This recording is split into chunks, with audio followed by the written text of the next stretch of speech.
നമുക്കും പ്രിയമുള്ളവരെ, നമ്മുടെ ജീവിതത്തിലെ പ്രതിസന്ധികൾ വരുമ്പോൾ ദൈവസന്നിധിയിൽ എന്തുകൊണ്ട് എന്നൊക്കെ ചോദിക്കാൻ തോന്നിയാൽ ചോദിച്ചോ. അത് ചോദിക്കരുതെന്ന് പറയുന്നതിനകത്ത് ഞാൻ അർത്ഥം കാണുന്നില്ല. നമ്മൾ പിന്നെ അല്ലാതെ എവിടെ ചെന്ന് ചോദിക്കുന്നത്? ദൈവസന്നിധി ചെന്ന് ചോദിക്കുക, വൈ ഗാഡ്. ഞാൻ എൻ്റെ ഒരു സുഹൃത്ത്, അവൻ്റെ പപ്പ മരിച്ച സമയത്ത് അദ്ദേഹത്തിൻ്റെ ഇവൻ്റെ അങ്കിള് ഒരു വേൾഡ് വൈഡ് ഒരു ക്രിസ്ത്യൻ ഓർഗനൈസേഷൻ്റെ ചെയർപേഴ്സൺ ആയിരുന്നു. അപ്പോൾ അതുകൊണ്ട് ഇപ്പോഴല്ല, 10-25 വർഷം മുമ്പത്തെ കാര്യം ഞാൻ പറയുന്നത്. 25-30 വർഷം അടുത്താണ്, 30 വർഷം മുമ്പാണ്. ഇദ്ദേഹത്തിന് ഒരു അസുഖം, ക്യാൻസർ വന്നു. എന്നിട്ട് ഫൈനലി ലോകത്തിലെല്ലാവരും പ്രാർത്ഥിച്ചു. അന്ന് ഇമെയിലും ഒന്നുമില്ല. എന്നിട്ടും ഇദ്ദേഹത്തിൻ്റെ ഈ ഞാൻ പറഞ്ഞ ആളിൻ്റെ അങ്കിള്, അതായത് ഈ മരിച്ച ആളിൻ്റെ ബ്രദറിൻലോ ഈ ഇൻ്റർനാഷണൽ ഓർഗനൈസേഷനിലെ ചെയർപേഴ്സൺ ആയിരുന്നതുകൊണ്ട് അദ്ദേഹത്തിൻ്റെ എല്ലാ സുഹൃത്തുക്കളും വേൾഡ് വൈഡായിട്ട് പ്രാർത്ഥനയ്ക്ക് വേണ്ടി അപേക്ഷിച്ചു. അങ്ങനെ ലോകത്തിൻ്റെ എല്ലാ സ്ഥലങ്ങളിലുമുള്ള എല്ലാ രാജ്യക്കാരുമായ ആളുകൾ ഈ വ്യക്തിക്ക് വേണ്ടി പ്രാർത്ഥിച്ചതാണ്. എന്നിട്ടും അദ്ദേഹം മരിച്ചു.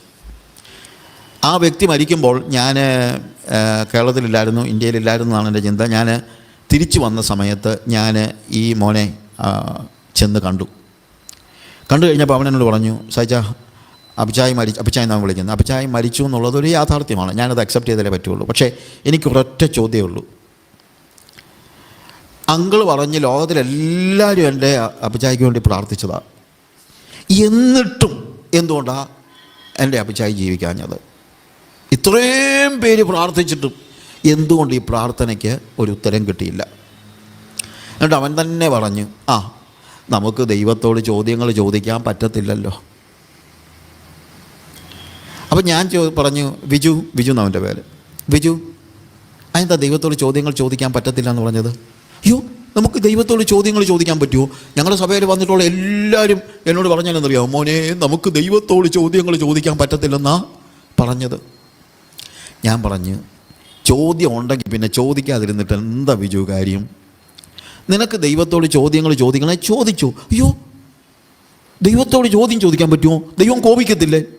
ഞാൻ പറഞ്ഞു, ചോദ്യം ചോദിച്ചാൽ കോപിക്കുമെങ്കിൽ ദൈവം ആദ്യം കോപിക്കേണ്ടത് യേശുക്രിസ്തുവിനോടാണ്.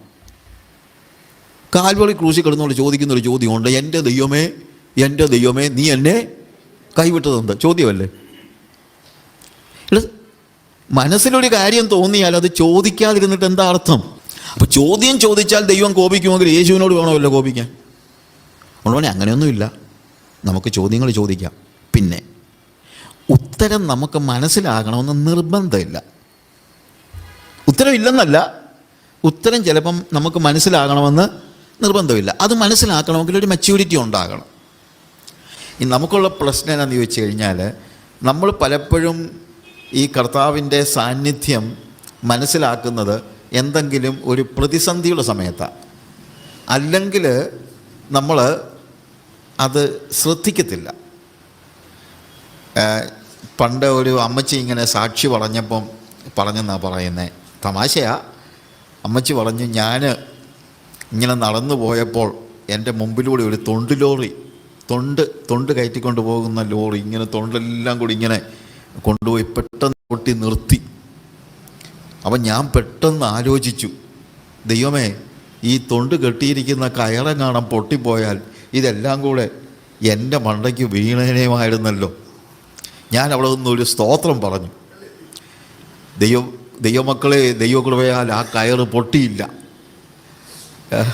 അപ്പോൾ നമ്മളിത് കേൾക്കുമ്പോൾ ഒരു തമാശയായിട്ടൊക്കെ തോന്നുമെങ്കിലും ഒരു കണക്കിൽ പറഞ്ഞാൽ ആ കയറ് പൊട്ടാതെ സൂക്ഷിച്ചത് ആര് തന്നെയാണ്? കർത്താവ് തന്നെയാണ്. അപ്പോൾ കയറ് പൊട്ടിയിട്ട് അതിനകത്ത് നിന്ന് നമ്മൾ രക്ഷപ്പെട്ടാലേ നമ്മൾ പലപ്പോഴും ദൈവത്തിന് സ്തോത്രം പറയത്തുള്ളൂ. അതൊരു വലിയൊരു പ്രശ്നമാണ്. പണ്ടൊരു മിഷനറിയുടെ സ്റ്റോറി ഞാൻ ചിലയിടത്ത് പറഞ്ഞിട്ടുള്ള കഥയാണ്. ഒരു പ്രായമായ ഒരു മിഷനറി ഇവിടെ ഇന്ത്യയിൽ വന്ന് അദ്ദേഹം ഒരു മലയുടെ മുകളിൽ, ഇപ്പോഴല്ല അനേക വർഷങ്ങൾക്ക് മുമ്പ് നടന്ന കാര്യമാണ്, ഒരു മലയുടെ മുകളിൽ വീട് കെട്ടി അവിടെയുള്ള ഗ്രാമങ്ങളിലെല്ലാം അദ്ദേഹം സുവിശേഷം അറിയിച്ചുകൊണ്ടിരിക്കുകയായിരുന്നു. അപ്പോൾ എന്തെങ്കിലും ആവശ്യമുണ്ടെങ്കിൽ മിക്കവാറും അദ്ദേഹത്തിന് ടൗണിൽ വന്നേലേ പറ്റുള്ളൂ. ടൗൺ എന്ന് പറയാനൊന്നുമില്ല, അന്നത്തെ കാലത്തെ ടൗൺ. പക്ഷെ അന്ന് കാറും വണ്ടിയൊന്നുമില്ല. അപ്പോൾ അതുകൊണ്ട് അദ്ദേഹം ഒരു കുതിരപ്പുറത്താണ് പോയിക്കൊണ്ടിരുന്നത്. പക്ഷേ ഈ കുന്നിലേക്ക് കയറി പോകുന്ന ഗ്രാമം, അവിടെയാണ് ഗ്രാമം. ഈ ഗ്രാമത്തിലേക്ക് കയറി പോകുന്ന വഴി ചെറിയ ഇടുക്ക് വഴിയാണ്. അതിൻ്റെ ഒരു സൈഡ് ഭയങ്കര കൊക്കയാണ്. കൊക്ക എന്ന് പറയുമ്പോൾ മനസ്സിലാവുമല്ലോ, വാലി. അതിൻ്റെ ഒരു സൈഡിൽ മലയാണ്. അപ്പോൾ ഇതിലെ ഇങ്ങനെ എന്നും ഇദ്ദേഹം ഇങ്ങനെ പൊയ്ക്കൊണ്ടിരുന്നു. പക്ഷേ അദ്ദേഹത്തിന് ഒത്തിരി പ്രായമായി കഴിഞ്ഞപ്പോൾ ഇദ്ദേഹം ഈ ഗ്രാമത്തിൽ അങ്ങ് ഒതുങ്ങി. പിന്നെ ഈ യാത്രയൊന്നും അങ്ങനെ പറ്റാതെയായി. അപ്പോൾ ഇംഗ്ലണ്ടിലുള്ള മിഷൻ ഫീൽഡിലുള്ളവർ ചിന്തിച്ചു, നമുക്കൊരു പുതിയ എനർജറ്റിക് ആയിട്ടുള്ള ഒരു മിഷനറിയെ വേണം. കാര്യം ഇദ്ദേഹത്തിന് ഇനിയിപ്പം ഈ പറയുന്നത് പോലുള്ള വലിയ മിഷൻ വർക്കൊന്നും ചെയ്യാനുള്ള കപ്പാസിറ്റിയൊന്നും അദ്ദേഹത്തിനില്ല. അപ്പോൾ അതുകൊണ്ട് അവർ വളരെ എനർജറ്റിക് ആയിട്ടുള്ള, നല്ല എഡ്യൂക്കേറ്റഡ് ആയിട്ടുള്ള ഒരു മിഷനറിയെ, അങ്ങനെ സെമിനാരിയിൽ പഠിച്ചിറങ്ങിയ നല്ല കഴിവുള്ള ഒരു മിഷനറിയെ അവർ കണ്ടെത്തി. ആ വ്യക്തിയും വളരെ സുവിശേഷത്തോട് താല്പര്യമുള്ള ആളാണ്. പക്ഷെ അദ്ദേഹം ഇവിടെ വന്ന് നോക്കിക്കഴിഞ്ഞപ്പം, അന്നേരവും ഇപ്പോഴത്തെ കാലമല്ല, അന്നും ഈ കുതിരയൊക്കെ ഉള്ളൂ, അല്ലാതെ വേറെ ഒന്നുമില്ല. അന്നും കാറും വണ്ടിയൊന്നും ആയിട്ടില്ല. അപ്പോൾ അദ്ദേഹം പറഞ്ഞു, എനിക്ക് ആ കുന്നിൻ്റെ മുകളിലൊക്കെ പോയി താമസിക്കുന്ന കാര്യം ബുദ്ധിമുട്ടാണ്. കാര്യം നമ്മൾ ഈ ടൗണിലൊക്കെ വളർന്നതല്ലേ, അപ്പോൾ അതുകൊണ്ട് അവിടെയൊക്കെ പോയി താമസിക്കുന്ന കാര്യം എനിക്ക് ബുദ്ധിമുട്ടാണ്. അതുകൊണ്ട് എനിക്ക് ടൗണെന്ന് പറഞ്ഞാൽ വലിയ ടൗണല്ല, എന്നാലും ആ താഴ്വരയിൽ ഗ്രാമത്തിൽ എനിക്കൊരു വീട് എടുത്ത് ഒരു മിഷൻ ഹോം എനിക്ക് ഉണ്ടാക്കി തരികയാണെങ്കിൽ ഞാനിവിടെ പോയി പ്രവർത്തിക്കാം. അപ്പം മിഷൻ ഓർഗനൈസേഷൻ ചിന്തിച്ചു, ഓക്കെ, എനിവേ ഇത്രയും എഡ്യൂക്കേഷനും കഴിവുമൊക്കെ ഉള്ള ഒരു വ്യക്തി സുവിശേഷ വേലയ്ക്ക് വേണ്ടി സമർപ്പിച്ച് വന്നതല്ലേ, അദ്ദേഹത്തിൻ്റെ ചെറിയ ഡിമാൻഡ്സൊക്കെ നമ്മൾ സമ്മതിക്കണം. അങ്ങനെ അദ്ദേഹം ഇവിടെ ഗ്രാമത്തിൽ വന്ന് താഴത്തെ ചെറിയ ടൗണിൽ വന്നിട്ട് ഒരു മിഷൻ കോമ്പൗണ്ടൊക്കെ ഉണ്ടാക്കി അവിടെ വാങ്ങിച്ച് അവിടെ താമസിച്ച് മിനിസ്റ്റർ ചെയ്തുകൊണ്ടിരുന്നു. ഇദ്ദേഹം മുകളിലോട്ടൊന്നും പോകാനൊന്നും പോയില്ല, ഗ്രാമങ്ങളിലൊന്നും പോകാനൊന്നും പോയില്ല. ഒരു ദിവസം ഇദ്ദേഹം ചിന്തിച്ചു, എന്നാൽ ഈ പഴയ മിഷണറി ഒന്ന് പോയി കാണാം എന്ന് വെച്ച് ഒരു കുതിരപ്പുറത്ത് അദ്ദേഹം ഈ പഴയ മിഷണറിയെ കാണാനായിട്ട് കയറിപ്പോയി പോകുന്ന വഴിക്ക് ഈ കുതിര ഒന്ന് പിടച്ചു. എന്നാ പറ്റിയെന്നറിയാമോ? കുതിര വലത്തോട്ടങ്ങ് ചരിഞ്ഞ് വലിയ ഗർത്തത്തിലോട്ട് ഈ കുതിര വീണു. ദൈവത്തിൻ്റെ മഹാകരുണയാൽ ഇയാൾ അപ്പോഴത്തേക്ക് ഇടത്തോട്ട് ചാടി വഴിയിൽ ഇയാൾ നിന്നു. കുതിര താഴെ വീണ് കുതിര അത്തുപോയി. ഇയാൾ ഓടിക്കതച്ച് ഈ മിഷനറിയുടെ അടുത്ത് ചെന്ന് കഴിഞ്ഞിട്ട് ഭയങ്കര ഒച്ചത്തിൽ പറഞ്ഞു, പ്രൈസ് ദ ലോർഡ് എന്ന് പറഞ്ഞു, ഭയങ്കര ഒച്ചത്തിൽ. എന്നിട്ട് പറഞ്ഞു, മിഷനറി, നിങ്ങൾക്കറിയാമോ, ഞാൻ കയറി വന്നപ്പോൾ എൻ്റെ കുതിര വലതുവശത്തേക്ക് വീണു, ഞാൻ ഇടതുവശത്തോട്ട് ദൈവം എന്നെ കൊണ്ട് ഇരുത്തിയ പോലെ ഏതാണെങ്കിലും ഒന്നും പറ്റാതെ ഞാൻ രക്ഷപ്പെട്ടു, പ്രൈസ് ദ ലോർഡ്. എന്നെ മിഷനറി പറഞ്ഞു, പ്രൈസ് ദ ലോർഡ്. അപ്പോൾ ഈ പുതിയ മിഷനറിക്ക്, യങ്ങായിട്ടുള്ള മിഷനറിക്ക് ഭയങ്കര ദേഷ്യം. ചേടാ, ഇത്രയും വലിയൊരു അപകടത്തിൽ നിന്ന് ഞാൻ രക്ഷപ്പെട്ട് വന്നപ്പം ഇങ്ങേരുടെ ഒരു പ്രൈസ് ദ ലോർഡ് കേട്ടില്ലയോ? ഒന്ന് ആവേശത്തോടെ എന്താ ഇദ്ദേഹം പറയാത്തത്? ഓ, എന്നെപ്പോലെ എഡ്യൂക്കേറ്റഡ് ആയിട്ടുള്ള ഒരാളൊക്കെ ഇവിടെ വന്നതിനകത്ത് ഇദ്ദേഹത്തിന് അത്രയും വലിയ താല്പര്യമൊന്നും കാണത്തില്ല, അതുകൊണ്ടായിരിക്കും ഇദ്ദേഹം വലിയ പ്രൈസ് ദ ലോർഡ് ഒന്നും പറയാഞ്ഞത്. എന്നിട്ടും അദ്ദേഹം ചോദിച്ചു, എന്താ മിഷനറി ഒരു ഉഷാറോടെ ഒരു പ്രൈസ് ദ ലോർഡ് പറയാത്തത്? ഞാൻ ഇങ്ങനൊരു വലിയ അപകടത്തിൽ നിന്ന് രക്ഷപ്പെട്ടു വന്നിട്ട് നിങ്ങളെന്താ ദൈവത്തിനൊരു നന്ദി കരയേറ്റാത്തത്? പിന്നെ അദ്ദേഹം പറഞ്ഞു, മോനെ, ഞാൻ നന്ദി കരയേറ്റിയല്ലോ. അല്ല, എന്നാലും അതിനൊരു ഉശിരില്ലായിരുന്നല്ലോ. ഉടനെ പറഞ്ഞു, മോനെ, നീ ഇന്ന് ആദ്യമായിട്ടാണ് ഇവിടെ കയറി വരുന്നത് ഈ കുതിരപ്പുറത്ത്. വന്നപ്പോൾ ഒരു അപകടം ഉണ്ടായി, ആ അപകടത്തിൽ നിന്ന് ദൈവം നിന്നെ രക്ഷിച്ചു, പ്രൈസ് ദ ലോർഡ്. പിന്നെ ഒരു കാര്യം മനസ്സിലാക്കണം, 40 കൊല്ലം ഇതുപോലെ ടൗണിൽ നിന്ന് ഞാൻ ഈ മലയുടെ മുകളിലേക്ക് നിരന്തരമായി കുതിരപ്പുറത്ത് പോന്നപ്പോൾ ഞാൻ എപ്പോഴും ഇവിടെ വരുമ്പോൾ കർത്താവിനോട് പറയാറുണ്ട്, കർത്താവേ, പ്രൈസ് ദ ലോർഡ്, അപകടം കൂടാതെ എന്നെ നീ ഇവിടെ രക്ഷിച്ചു കൊണ്ടാക്കിയല്ലോ. ഇന്ന് നിന്നെ അപകടത്തിൽ നിന്ന് രക്ഷിച്ച അതേ ദൈവമാണ് 40 കൊല്ലം അപകടം കൂടാതെ എന്നെ രക്ഷിച്ചത്. അതുകൊണ്ട് എല്ലാ ദിവസവും ഞാൻ സ്തോത്രം പറയുന്നതാണ്. ഞാൻ പറഞ്ഞതിൻ്റെ വ്യത്യാസം മനസ്സിലാക്കണം. നമുക്കൊരു പ്രശ്നമുണ്ട്, വലിയ അപകടങ്ങളൊക്കെ ഉണ്ടാകുമ്പോൾ മാത്രമേ നമുക്ക് പ്രൈസ് ദി ലോർഡ് വരത്തുള്ളൂ. എന്നാൽ ഓരോ ദിവസവും എത്രയോ പ്രതിസന്ധികളിൽ നിന്ന് നമ്മളെ കർത്താവ് രക്ഷിച്ചു എന്നുള്ളത് നമ്മളൊന്ന് ആലോചിച്ച് നോക്കണം, ഇല്ലേ? കഷ്ടങ്ങളിൽ അവൻ ഏറ്റവും അടുത്ത തുണയായിരിക്കും. ശരിയാണ്, മാനുഷികമായി നമുക്കിതൊക്കെ ബോധ്യപ്പെടണമെങ്കിൽ ശരിക്കും പറഞ്ഞു കഴിഞ്ഞാൽ അപ്പോഴേ മനസ്സിലാവുകയുള്ളൂ. പിന്നെ വേറൊരു കാര്യം, നമ്മൾ മനസ്സിലാക്കിയാലും മനസ്സിലാക്കിയില്ലെങ്കിലും കർത്താവ് നമ്മളെ സൂക്ഷിക്കുന്നുണ്ട്. നമ്മൾ മനസ്സിലാക്കിയാൽ നമുക്കൊരു സന്തോഷമുണ്ടെന്നുള്ളതേ ഉള്ളൂ. മനസ്സിലാക്കിയില്ലെന്ന് വെച്ചുകൊണ്ട്, മനസ്സിലാക്കിയില്ലെങ്കിലും കർത്താവ് നമ്മളെ തള്ളിക്കളയത്തൊന്നുമില്ല. അവൻ മനസ്സിലാക്കത്തില്ല, അതുകൊണ്ട് അവനെ രക്ഷിക്കത്തില്ലെന്നൊന്നുമില്ല. നമ്മൾ മനസ്സിലാക്കാത്തപ്പോൾ പോലും കർത്താവ് നമ്മളെ സൂക്ഷിക്കുന്നുണ്ട്, നമ്മളെ രക്ഷിക്കുന്നുണ്ട്, നമ്മളെ വഹിക്കുന്നുണ്ട്. അതൊക്കെ നമ്മൾ എപ്പോഴും സ്തോത്രം പറഞ്ഞത് കൊണ്ടൊന്നും അല്ല. സ്തോത്രം പറയണ്ടെന്നല്ല, പക്ഷേ നമ്മുടെ സ്തോത്രം കേൾക്കാൻ വേണ്ടി മാത്രമൊന്നുമല്ല കർത്താവ് നമ്മളെ സൂക്ഷിക്കുന്നത്. അത് കർത്താവ്, അതുകൊണ്ടാണല്ലോ നമ്മൾ പൗലോസ് പറയുന്നത്, നമ്മൾ അവിശ്വസ്തരായി പാർക്കുമ്പോൾ പോലും അവൻ വിശ്വസ്തനായി പാർക്കുന്നു, ഇല്ലേ? അപ്പോൾ ചിലപ്പോൾ നമ്മളിത് മനസ്സിലാക്കാത്തതായ ചില സാഹചര്യങ്ങൾ ഉണ്ടായേക്കാം. ഇപ്പം ഞാൻ പറഞ്ഞിട്ടുണ്ട് പലപ്പോഴും, എലീശ പ്രവാചകൻ്റെ ശിഷ്യൻ ഒരു ദിവസം രാവിലെ ഇച്ചിരി കട്ടൻ കാപ്പി ഉണ്ടാക്കാൻ, നമ്മളെ ഭാഷ പറഞ്ഞു കഴിഞ്ഞാൽ ഇറങ്ങി നോക്കിയപ്പം അരാം സൈന്യം വളഞ്ഞിരിക്കുന്നു. ഇവൻ്റെ കയ്യിൽ നിന്ന് ചിലപ്പോൾ കാപ്പിപ്പാത്രം താഴെ പോയി കാണും, നമ്മുടെ ഭാഷയിൽ ഞാനങ്ങ് പറയുക. അവൻ ഓടി എലീശയുടെ അടുത്ത് ചെന്നു. എലീശ കിടന്ന് ഉറക്കുക എന്ന് വെച്ചോ. കാര്യം രാത്രി അദ്ദേഹം ഇരുന്ന് ഉണർന്നിരുന്ന പ്രാർത്ഥിക്കൊക്കെ ആയിരിക്കും. വെളുപ്പിനെ അദ്ദേഹം ഇച്ചിരി നേരം ഒന്ന് കിടന്ന് ഉറങ്ങിയപ്പോഴായിരിക്കും ഇവൻ ഓടി വരുന്നത്.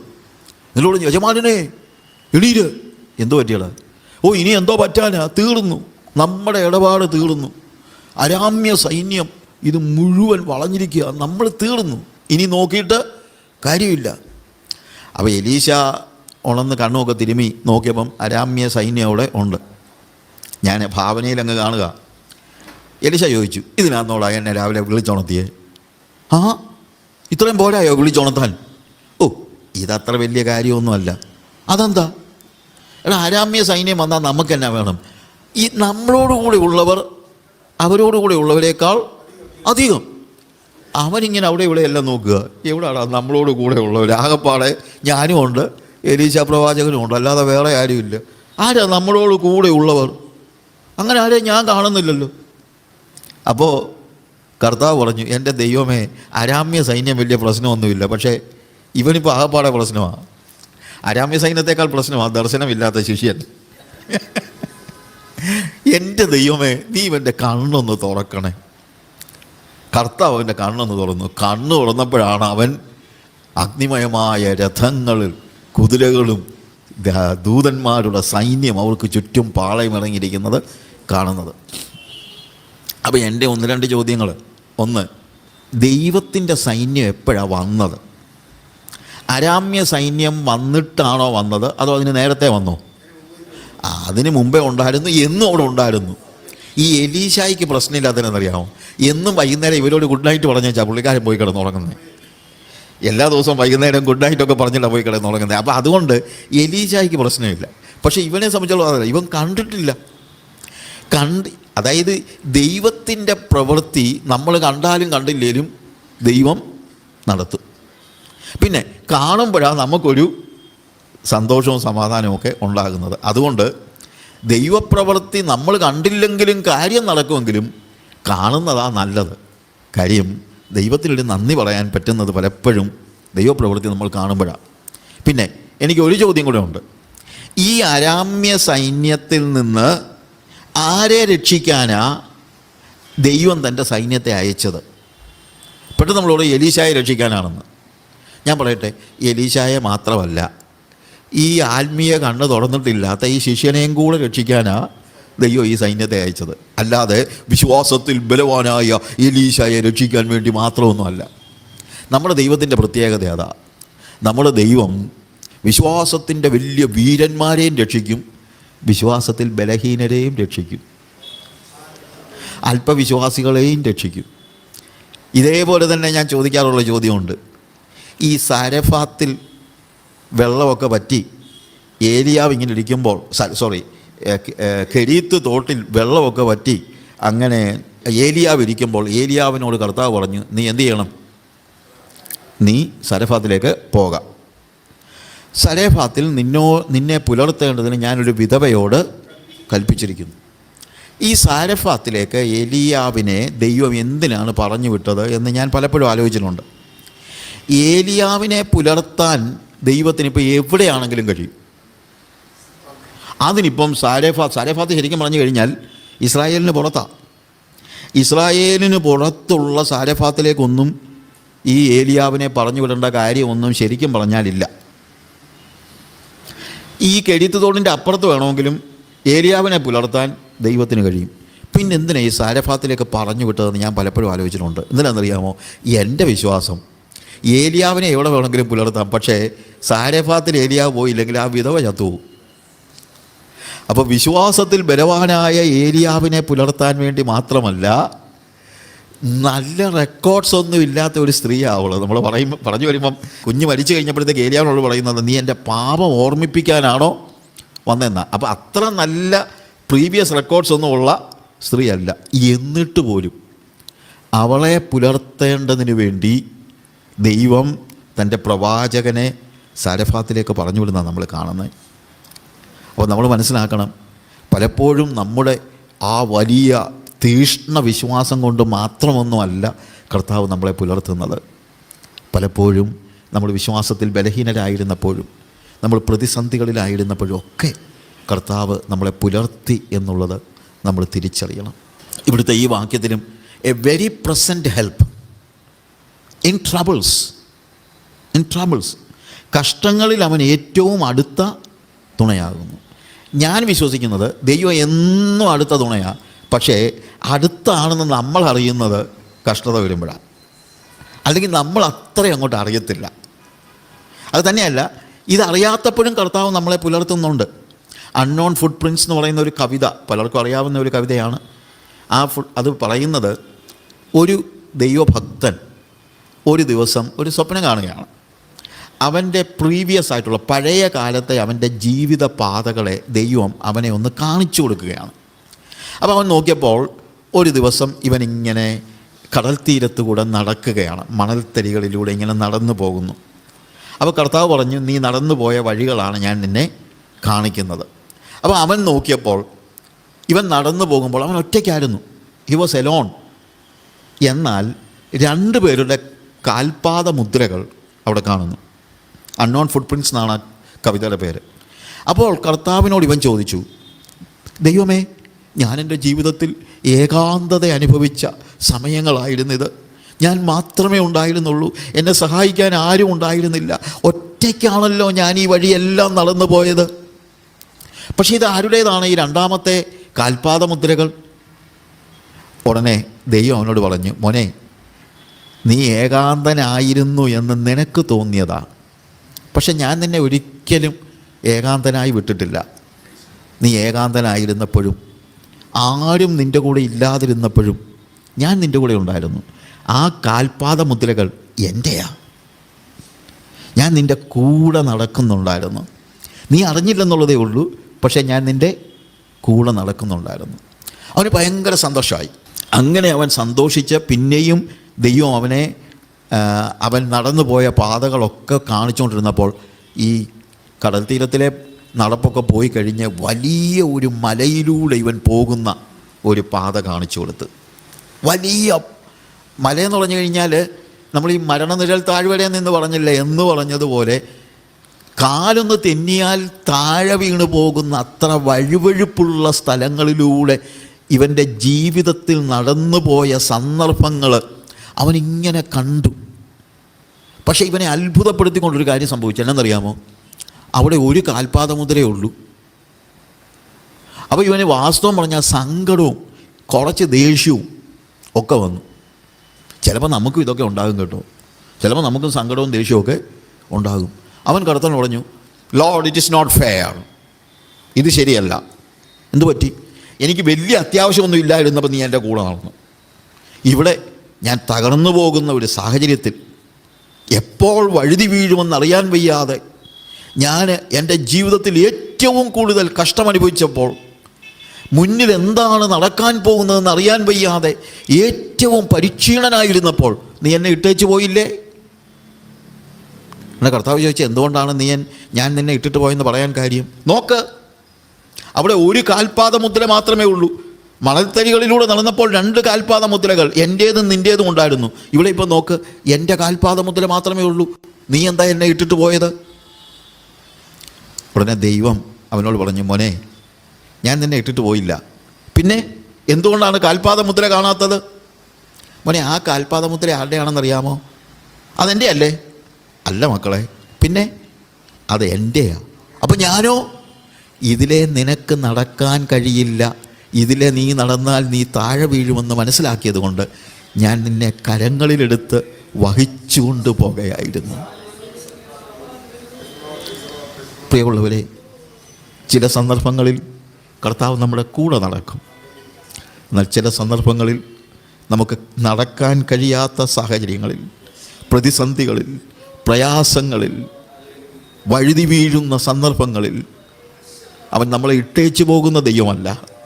പ്രത്യുത അവൻ നമ്മളെ കരങ്ങളിൽ വഹിച്ചുകൊണ്ട് അവൻ നടക്കുന്ന ഒരു സ്റ്റേജ്. ഹല്ലേലൂയ. അതാണ് ഞാൻ പറഞ്ഞത്, കഷ്ടങ്ങളിൽ അവൻ ഏറ്റവും അടുത്ത, very present help in troubles. അല്ലാത്തപ്പോഴും അവൻ തുണയാണ്. അവൻ തുണയല്ലാതിരിക്കുന്ന ഒരു സന്ദർഭമേ ഇല്ല. അപകടം ഉണ്ടാകുമ്പോൾ മാത്രമല്ല കർത്താവ് നമ്മളെ സൂക്ഷിക്കുന്നത്, അപകടത്തിൽ നിന്ന് നമ്മളെ രക്ഷിക്കുന്ന അതേ ദൈവമാണ് അപകടം കൂടാതെ നമ്മളെ രക്ഷിക്കുന്നത്. പലപ്പോഴും നമ്മൾ അപകടം വരുമ്പോൾ ഇതൊക്കെ തിരക്കുന്നുള്ളൂ, നമ്മൾ അറിയുന്നുള്ളൂ എന്നുള്ളതൊരു വാസ്തവമാണ്. എന്നാൽ അപകടം കൂടാതെ ഓരോ ദിവസങ്ങളിലും, നമ്മൾ ഇപ്പോഴത്തെ ഭാഷയിൽ പറഞ്ഞു കഴിഞ്ഞാൽ, കൊറോണ വന്നിട്ട് രക്ഷപ്പെടുന്നതും കൊറോണ വരാതെ രക്ഷപ്പെടുന്നതും ഒരുപോലെ. ഞാൻ പറഞ്ഞ മനസ്സിലാക്കണം. ഇപ്പോഴത്തെ പ്രശ്നം അതൊക്കെയാണല്ലോ. കൊറോണ വന്നിട്ട് രക്ഷപ്പെട്ട അനേകരുണ്ട്, ഇല്ലേ? പക്ഷേ കൊറോണ വന്നിട്ട് രക്ഷപ്പെടുമ്പോൾ നമ്മളെല്ലാം സ്തോത്രം പറയും, അവർക്ക് വേണ്ടി എല്ലാവരും പ്രാർത്ഥിക്കും, നമ്മളും പ്രാർത്ഥിക്കും, നമ്മൾ കർത്താവിന് നന്ദി പറയും. പക്ഷേ അത് വരാതെയും വന്നവരെയും കർത്താവ് രക്ഷിച്ചു. ഞാൻ പറഞ്ഞല്ലോ, അപകടം കൂടാതെ 40 വർഷം ആ പ്രായമുള്ള മിഷനറിയെ നടത്തിയ അതേ ദൈവമാണ് ഒറ്റ ദിവസം പോയപ്പോൾ അപകടം ഉണ്ടായി, ആ അപകടത്തിൽ നിന്ന് ആ മിഷനറിയെ രക്ഷിച്ചതും അതേ ദൈവമാണ്. അതുകൊണ്ട് നമ്മുടെ ജീവിതത്തിൽ ദൈവത്തിന് നന്ദി പറയാത്ത ഒരു ദിവസം ഉണ്ടാകാൻ കഴിയില്ല. We need to say thanks to the Lord in all our days.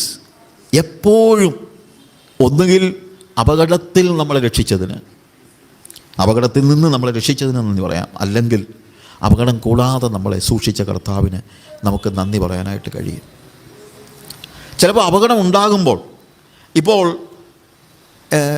ശരിക്കും പറഞ്ഞു കഴിഞ്ഞാൽ ഞാൻ ആലോചിക്കുകയായിരുന്നു, നമ്മുടെ എത്രയോ സുഹൃത്തുക്കൾ,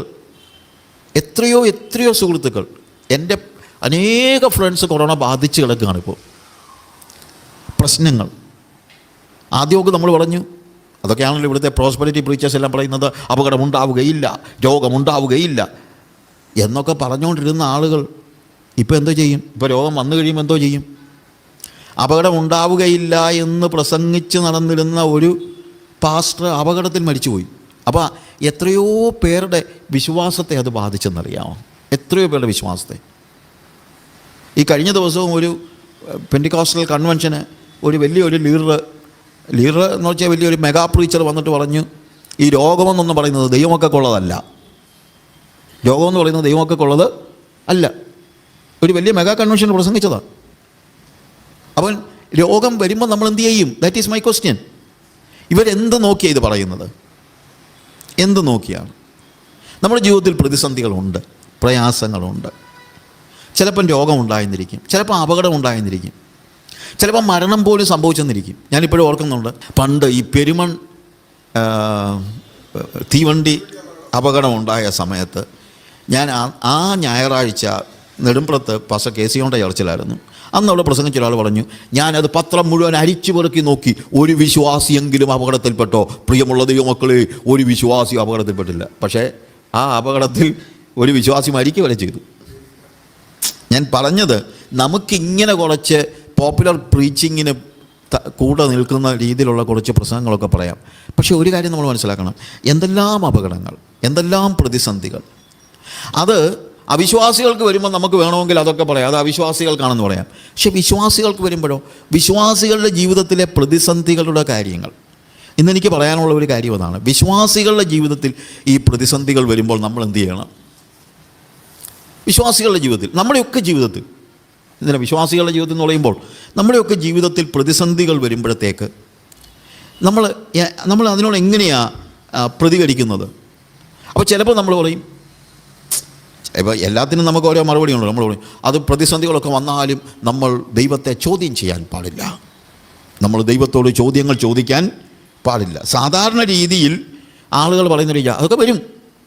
ചിലർ വരത്തില്ലെന്ന് പറയും, ഇനി വരുമെന്നൊരാൾ സമ്മതിച്ചാലും പറയും ചിലവും വരുമായിരിക്കും. പക്ഷേ നമ്മൾ ദൈവത്തോടൊന്നും ചോദ്യം ചോദിക്കാൻ പാടില്ല.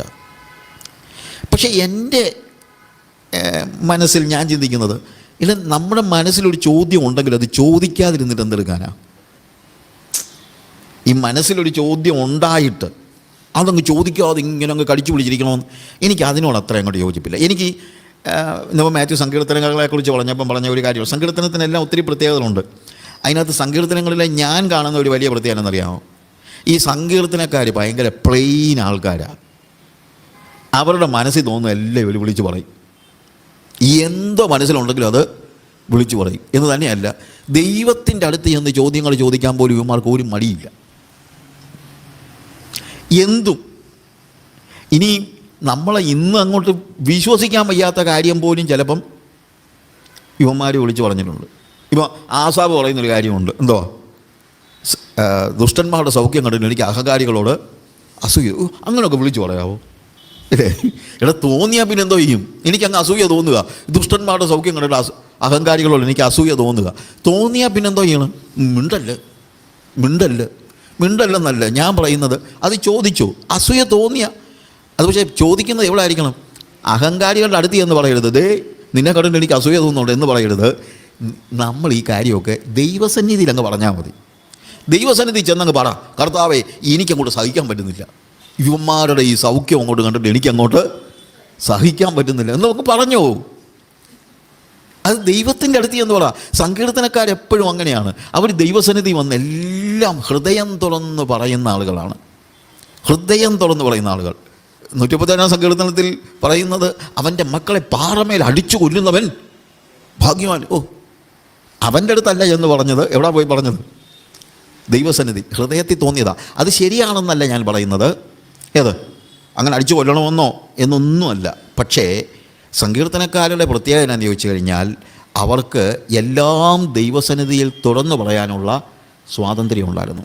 നമുക്കും പ്രിയമുള്ളവരെ, നമ്മുടെ ജീവിതത്തിലെ പ്രതിസന്ധികൾ വരുമ്പോൾ ദൈവസന്നിധിയിൽ എന്തുകൊണ്ട് എന്നൊക്കെ ചോദിക്കാൻ തോന്നിയാൽ ചോദിച്ചോ.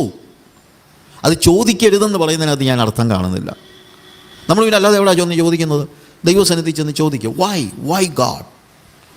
ഞാൻ എൻ്റെ ഒരു സുഹൃത്ത്, അവൻ്റെ പപ്പ മരിച്ച സമയത്ത് അദ്ദേഹത്തിൻ്റെ ഇവൻ്റെ അങ്കിള് ഒരു വേൾഡ് വൈഡ് ഒരു ക്രിസ്ത്യൻ ഓർഗനൈസേഷൻ്റെ ചെയർപേഴ്സണായിരുന്നു. അപ്പോൾ അതുകൊണ്ട് ഇപ്പോഴല്ല, 10-25 വർഷം മുമ്പത്തെ കാര്യം ഞാൻ പറയുന്നത്. 25-30 വർഷം അടുത്താണ്, 30 വർഷം മുമ്പാണ്.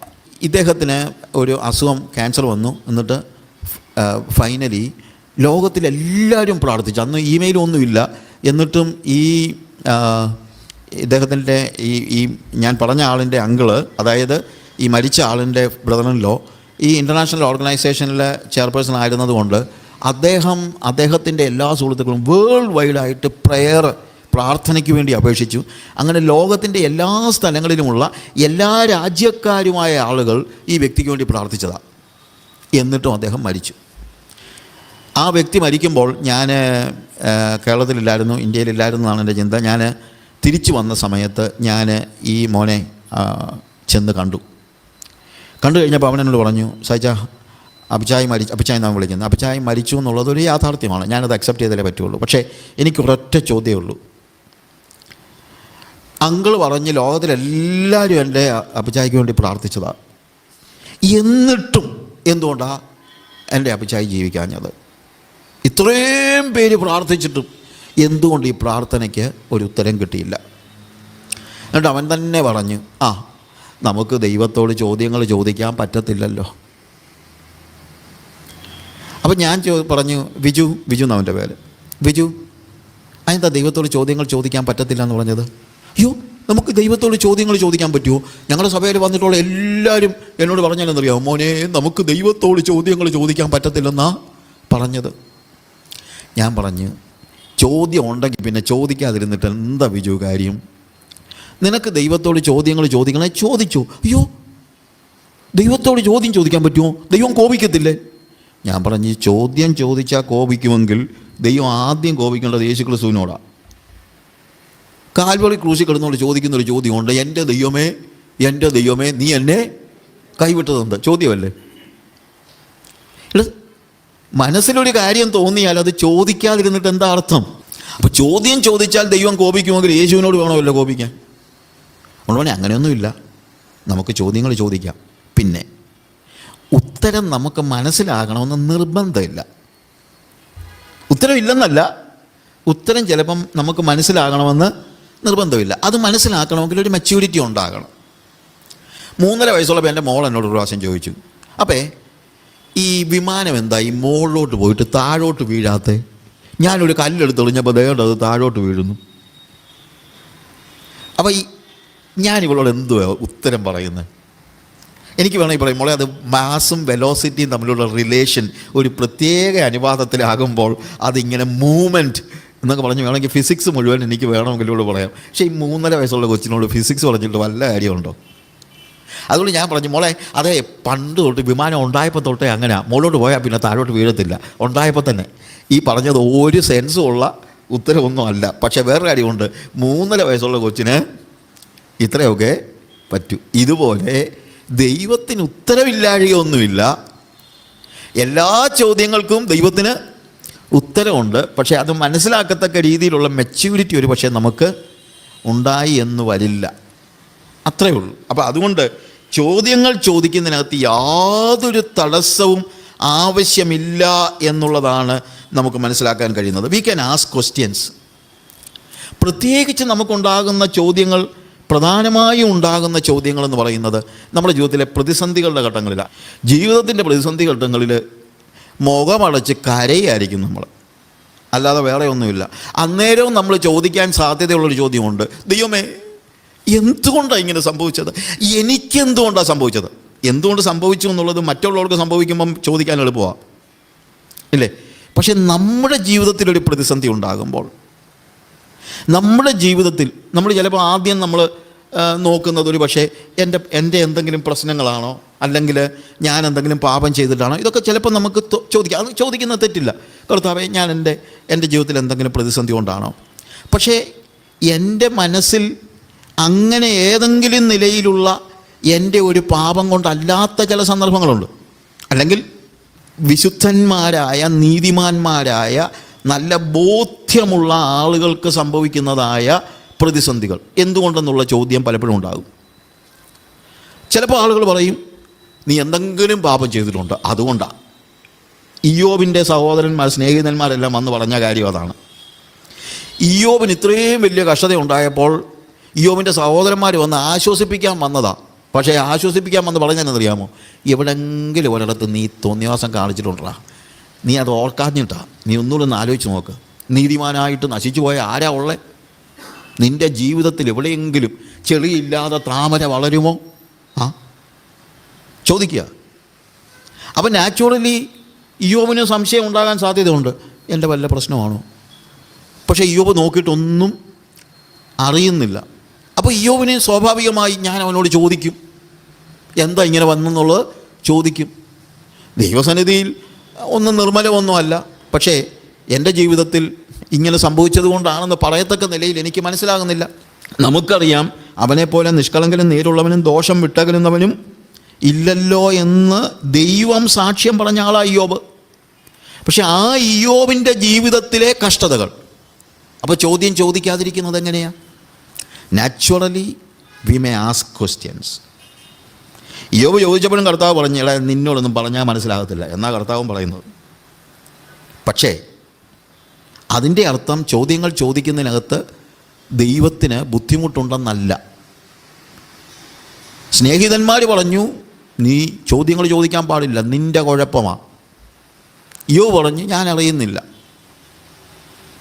തിരുസന്നിധിയിൽ ആരും നീതിമാനൊന്നുമല്ല, പക്ഷേ എൻ്റെ കുറ്റം കൊണ്ടാകണമെന്ന് നിർബന്ധമില്ല. ദൈവത്തിന് എന്നോട് എന്ത് വേണമെങ്കിലും ചെയ്യാം, എന്നാലും ഞാനൊന്ന് ചോദിക്കും. എന്നിട്ട് ചോദ്യം ചോദിക്കരുതെന്ന് പറഞ്ഞ സ്നേഹിതന്മാരോടല്ല ദൈവം അനുഭാവം കാണിക്കുന്നത്, ചോദ്യങ്ങൾ ചോദിച്ച ഇയ്യോബിനോടാണ്. കർത്താവ് തന്നെ പറയുന്നത്, ദൈവം തന്നെ പറയുന്നത്, നിങ്ങൾ എൻ്റെ ദാസനായ ഇയ്യോബിനെ പോലെ എനിക്ക് ഹിതകരമായി സംസാരിച്ചില്ലെന്നാണ് പറയുന്നത്. അപ്പോൾ പ്രിയമുള്ളവരെ, ചോദ്യങ്ങൾ ചോദിക്കുന്നത് ദൈവത്തിന് അത്ര വിരോധമുള്ള കാര്യമല്ല എന്ന് നിങ്ങൾ മനസ്സിലാക്കണം. നമ്മുടെ ഹൃദയം പകരാൻ, നമ്മുടെ അപ്പച്ചനല്ലേ, അതുകൊണ്ട് നമ്മുടെ ഹൃദയം പകരാൻ ഇന്നെൻ്റെ വാക്കുകളെ കേൾക്കുന്ന ആര് ജീവിതത്തിൽ ഇതുപോലുള്ള ചോദ്യങ്ങളുണ്ടെങ്കിൽ നിങ്ങൾ ചോദിച്ചു. തീർച്ചയായിട്ടും ദൈവത്തിന് നമ്മുടെ മേൽ പൂർണ്ണമായ അവകാശമുണ്ട്, അതിന് യാതൊരു സംശയമില്ല. ദൈവത്തിന് നമ്മളെ എന്തും ചെയ്യാം. പക്ഷേ ഒരു ലക്ഷ്യവുമില്ലാതെ ദൈവം നമ്മളെ തകർക്കുകയില്ല. എന്തെങ്കിലും ഒരു ആൻസർ ഉണ്ട്, അത് നമ്മൾ മനസ്സിലാക്കേണ്ടതായ ഒരു കാര്യമാണ്.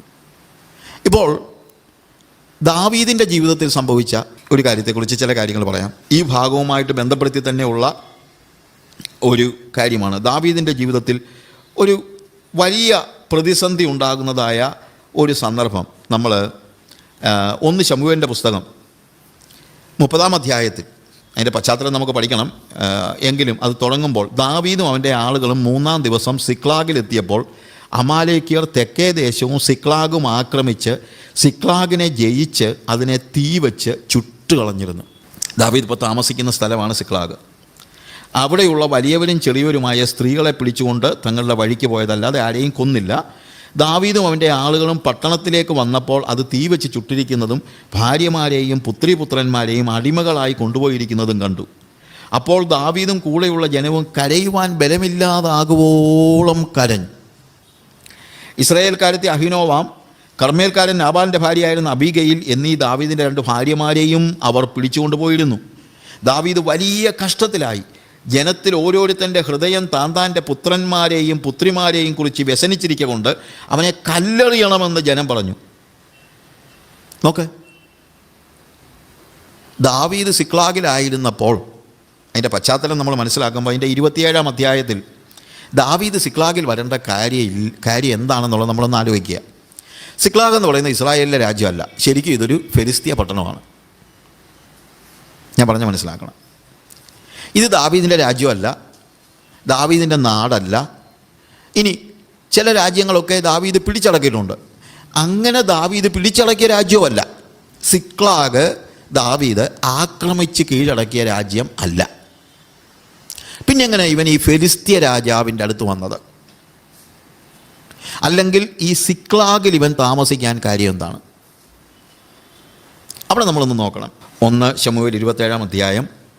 ഞാൻ ചില ഭാഗങ്ങൾ പെട്ടെന്ന് പറഞ്ഞു പോകുകയാണ്. അനന്തരം ദാവീദ് 1 മുതലുള്ള വാക്യങ്ങൾ. ഞാനൊരു ദിവസം ശൗലിൻ്റെ കയ്യാൽ നശിക്കയേ ഉള്ളൂ. ഫെലിസ്തീയരുടെ ദേശത്തേക്ക് ഓടിപ്പോകയല്ലാതെ എനിക്ക് വേറെ നിവൃത്തിയില്ല. ശൗൽ അപ്പോൾ ഇസ്രായേൽ ദേശത്തൊക്കെയും എന്നെ അന്വേഷിക്കുന്നത് മതിയാക്കും. ഞാൻ അവൻ്റെ കയ്യിൽ നിന്ന് ഒഴിഞ്ഞു പോകുമെന്ന് മനസ്സിൽ നിശ്ചയിച്ചു. അങ്ങനെ ദാവീദ് പുറപ്പെട്ട് താനും കൂടെയുള്ള 600 പേരും ഗത്ത് രാജാവായ മാവോക്കിൻ്റെ മകൻ ആഖീഷിൻ്റെ അടുക്കൽ ചെന്നു. ഇസ്രായേൽക്കാരത്തിയായ അഹിനോവം, നാബേലിൻ്റെ ഭാര്യയായിരുന്ന അബിഗയിൽ എന്നീ 2 ഭാര്യമാരുമായി ദാവീദും കുടുംബ സഹിതം അവൻ്റെ എല്ലാ ആളുകളും ഗത്തിൽ ആഖീഷിൻ്റെ അടുക്കൽ പാർത്തു.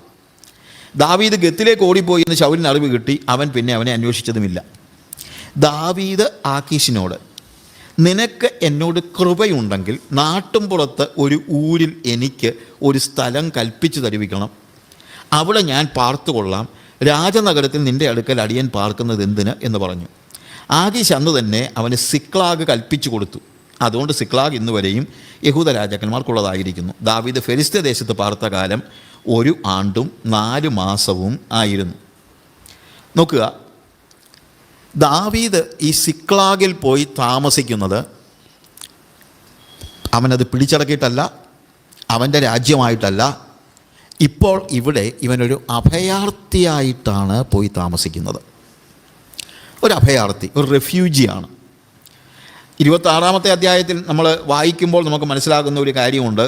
ദാവീദ് ശൗലിനെ കൊല്ലാനുള്ള സാഹചര്യം വരെ ഉണ്ടായിട്ട് അത് ചെയ്യാതെ, ശൗലും വലിയ അവസാനം പറഞ്ഞു നിർത്തുന്നത് 25-ാമത്തെ വാക്യത്തിൽ, അപ്പോൾ ശൗൽ ദാവീദിനോട്, എൻ്റെ മകനേ ദാവീദേ, നീ അനുഗ്രഹിക്കപ്പെട്ടവൻ, നീ കൃതാർത്ഥനാകും, നീ ജയം പ്രാപിക്കും എന്ന് പറഞ്ഞു. പിന്നെ ദാവീദ് തൻ്റെ വഴിക്ക് പോയി, ശൗലും തൻ്റെ സ്ഥലത്തേക്ക് മടങ്ങിപ്പോയി. നമുക്ക് ഭാഗങ്ങൾ അറിയാവുന്നതുകൊണ്ടാണ് ഞാനത് മൊത്തമായിട്ട് വായിക്കാത്തത്. അവിടെ നമ്മളെന്താ കാണുന്നത്? ശരിക്കും ശൗലിനെ കൊല്ലാനുള്ള സാഹചര്യം കിട്ടിയിട്ട് ദാവീദ് കൊന്നില്ല. നീതിമാനായ ദാവീദ്, യഹോവയുടെ അഭിഷിക്തൻ്റെ മേൽ ഞാൻ കൈവെക്കുകയില്ല എന്ന് പറഞ്ഞ് അത്രയ്ക്കും ദൈവത്തെ ഭയപ്പെടുന്നവനായ ദാവീദ് എന്നിട്ട് അവിടെ പറയുന്നതെന്നറിയാമോ? ശൗല് കിടന്ന് കരഞ്ഞ് എൻ്റെ മോനെ ദാവീദ് എന്നൊക്കെ പറഞ്ഞു. നീ ഇങ്ങ് പോരടാ, നീ കൊട്ടാരത്തിൽ താമസിച്ചോളാൻ പറഞ്ഞിട്ട് അങ്ങോട്ടൊന്നും കൊണ്ടുപോയി ഒന്നുമില്ല. കരച്ചിലും പിടിച്ചിലും ഒക്കെ ഉണ്ടായി, വലിയ അനുഗ്രഹമൊക്കെ പറഞ്ഞു, നീ കൃതാർത്ഥനാകും എന്നൊക്കെ പറഞ്ഞെങ്കിലും അവിടെ എഴുതിയിരിക്കുന്നത് പിന്നെ ദാവീദ് തൻ്റെ വഴിക്ക് പോയി, ശൗലും തൻ്റെ സ്ഥലത്തേക്ക് മടങ്ങിപ്പോയി. അത്രയൊക്കെ ഉള്ളൂ. ഈ ലൗകികന്മാരായ ആളുകൾ എത്ര വലിയ അനുഗ്രഹത്തിൻ്റെ വലിയ വാക്കുകളൊക്കെ പറഞ്ഞാലും ഇത്രയൊക്കെ ഉള്ളൂ. അവൻ്റെ വഴിക്ക് പോകും, നമ്മൾ നമ്മുടെ വഴിക്കും പോകേണ്ടി വരും. അങ്ങനെ പോയി കഴിഞ്ഞപ്പോൾ സംഭവിച്ചതെന്നറിയാമോ? പിന്നീട് എന്നാലെങ്കിലും ഇത്രയും ഈ ശൗലിനെ കൊല്ലാൻ കിട്ടിയ അവസരം പോലും ഉപയോഗിക്കാതെ യഹോവയുടെ അഭിഷിക്തൻ എന്ന് വിളിച്ച് ആദരിച്ച ഈ ദാവീദിനെ പിന്നെയും ശൗല് കൊല്ലാൻ നോക്കുക. ഒടുവിൽ ദാവീദ് തന്നെ പറഞ്ഞതെന്നറിയാമോ? ഞാൻ ഒരു ദിവസം ശൗലിൻ്റെ കയ്യാൽ നശിക്കയേ ഉള്ളൂ, ഫെലിസ്ത്യരുടെ ദേശത്തേക്ക് ഓടിപ്പോകുകയല്ലാതെ എനിക്ക് വേറെ നിവൃത്തിയില്ല. ഈ ഒരൊറ്റ വാചകത്തിനകത്തൊരു വലിയൊരു പ്രോബ്ലമുണ്ട്. എന്താണെന്ന് ചോദിച്ചു കഴിഞ്ഞാൽ, ഒന്ന് നിങ്ങൾ മനസ്സിലാക്കണം, ഈ ദാവീദിനെക്കുറിച്ചുള്ള ഒരു ദൈവാലോചന ദാവീദിനോട് തന്നെ ദൈവം പറഞ്ഞിട്ടുണ്ട്. എന്താണ്? നീ ഇസ്രായേലിൻ്റെ രാജാവാകും, എൻ്റെ ജനത്തെ മേയിക്കുവാൻ ഞാൻ നിന്നെ തിരഞ്ഞെടുത്തിരിക്കുന്നു, നിൻ്റെ മേലൊരു വിളിയുണ്ട്. ആ വിളി എന്താണ്? ശൗലിൻ്റെ കയ്യാൽ നശിക്കുക എന്നുള്ളതല്ല നിൻ്റെ വിളി. നിൻ്റെ വിളി എൻ്റെ രാജ്യത്തെ സംരക്ഷിക്കുവാനും എൻ്റെ ജനത്തെ എനിക്ക് പകരം മേയിക്കുവാനുമുള്ള വിളിയാണ് നിൻ്റെ മേലുള്ളത്. ഇപ്പോൾ പ്രതിസന്ധികൾ ഉണ്ടായപ്പോൾ അവൻ്റെ മേലുള്ള വിളി എന്താണെന്നുള്ളത് ദാവീദ് മറന്നുപോയി. ഇവിടം തൊട്ടാണ് പ്രശ്നം ഉണ്ടാകുന്നത്. പ്രതിസന്ധികൾ ഉണ്ടാകും. നമ്മളൊരു കാര്യം മനസ്സിലാക്കണം, ദൈവാലോചന നമ്മുടെ മേലുണ്ടെങ്കിൽ ദൈവത്തിൻ്റെ ആലോചന തന്നെയല്ല, ദൈവത്തിൻ്റെ ഒരു കമ്മീഷനിങ് നമ്മുടെ മേലുണ്ടെന്നിരിക്കട്ടെ, ദൈവത്തിൻ്റെ ഒരു നിയോഗം നമ്മുടെ മേലുണ്ടെങ്കിൽ അന്നേരം മുതൽ എല്ലാ പ്രശ്നങ്ങളും എല്ലാ കാര്യങ്ങളും നേരെയാകും എന്ന് ചിന്തിക്കുന്നത് ശരിയായ കാര്യമല്ല. നമുക്ക് പലപ്പോഴുള്ള ചിന്തയാ, ബ്രദറെ എൻ്റെ പേരൊരു വിളിയുണ്ട്, എല്ലാ പ്രതിസന്ധികളെയും ദൈവം തകർത്ത് കളയും എന്നൊക്കെയാണ് നമ്മൾ പറയുന്നത്. പ്രവാചകന്മാരൊക്കെ അങ്ങനെ ആയിരിക്കും വന്ന് പറയുന്നത്. പക്ഷെ അങ്ങനല്ല.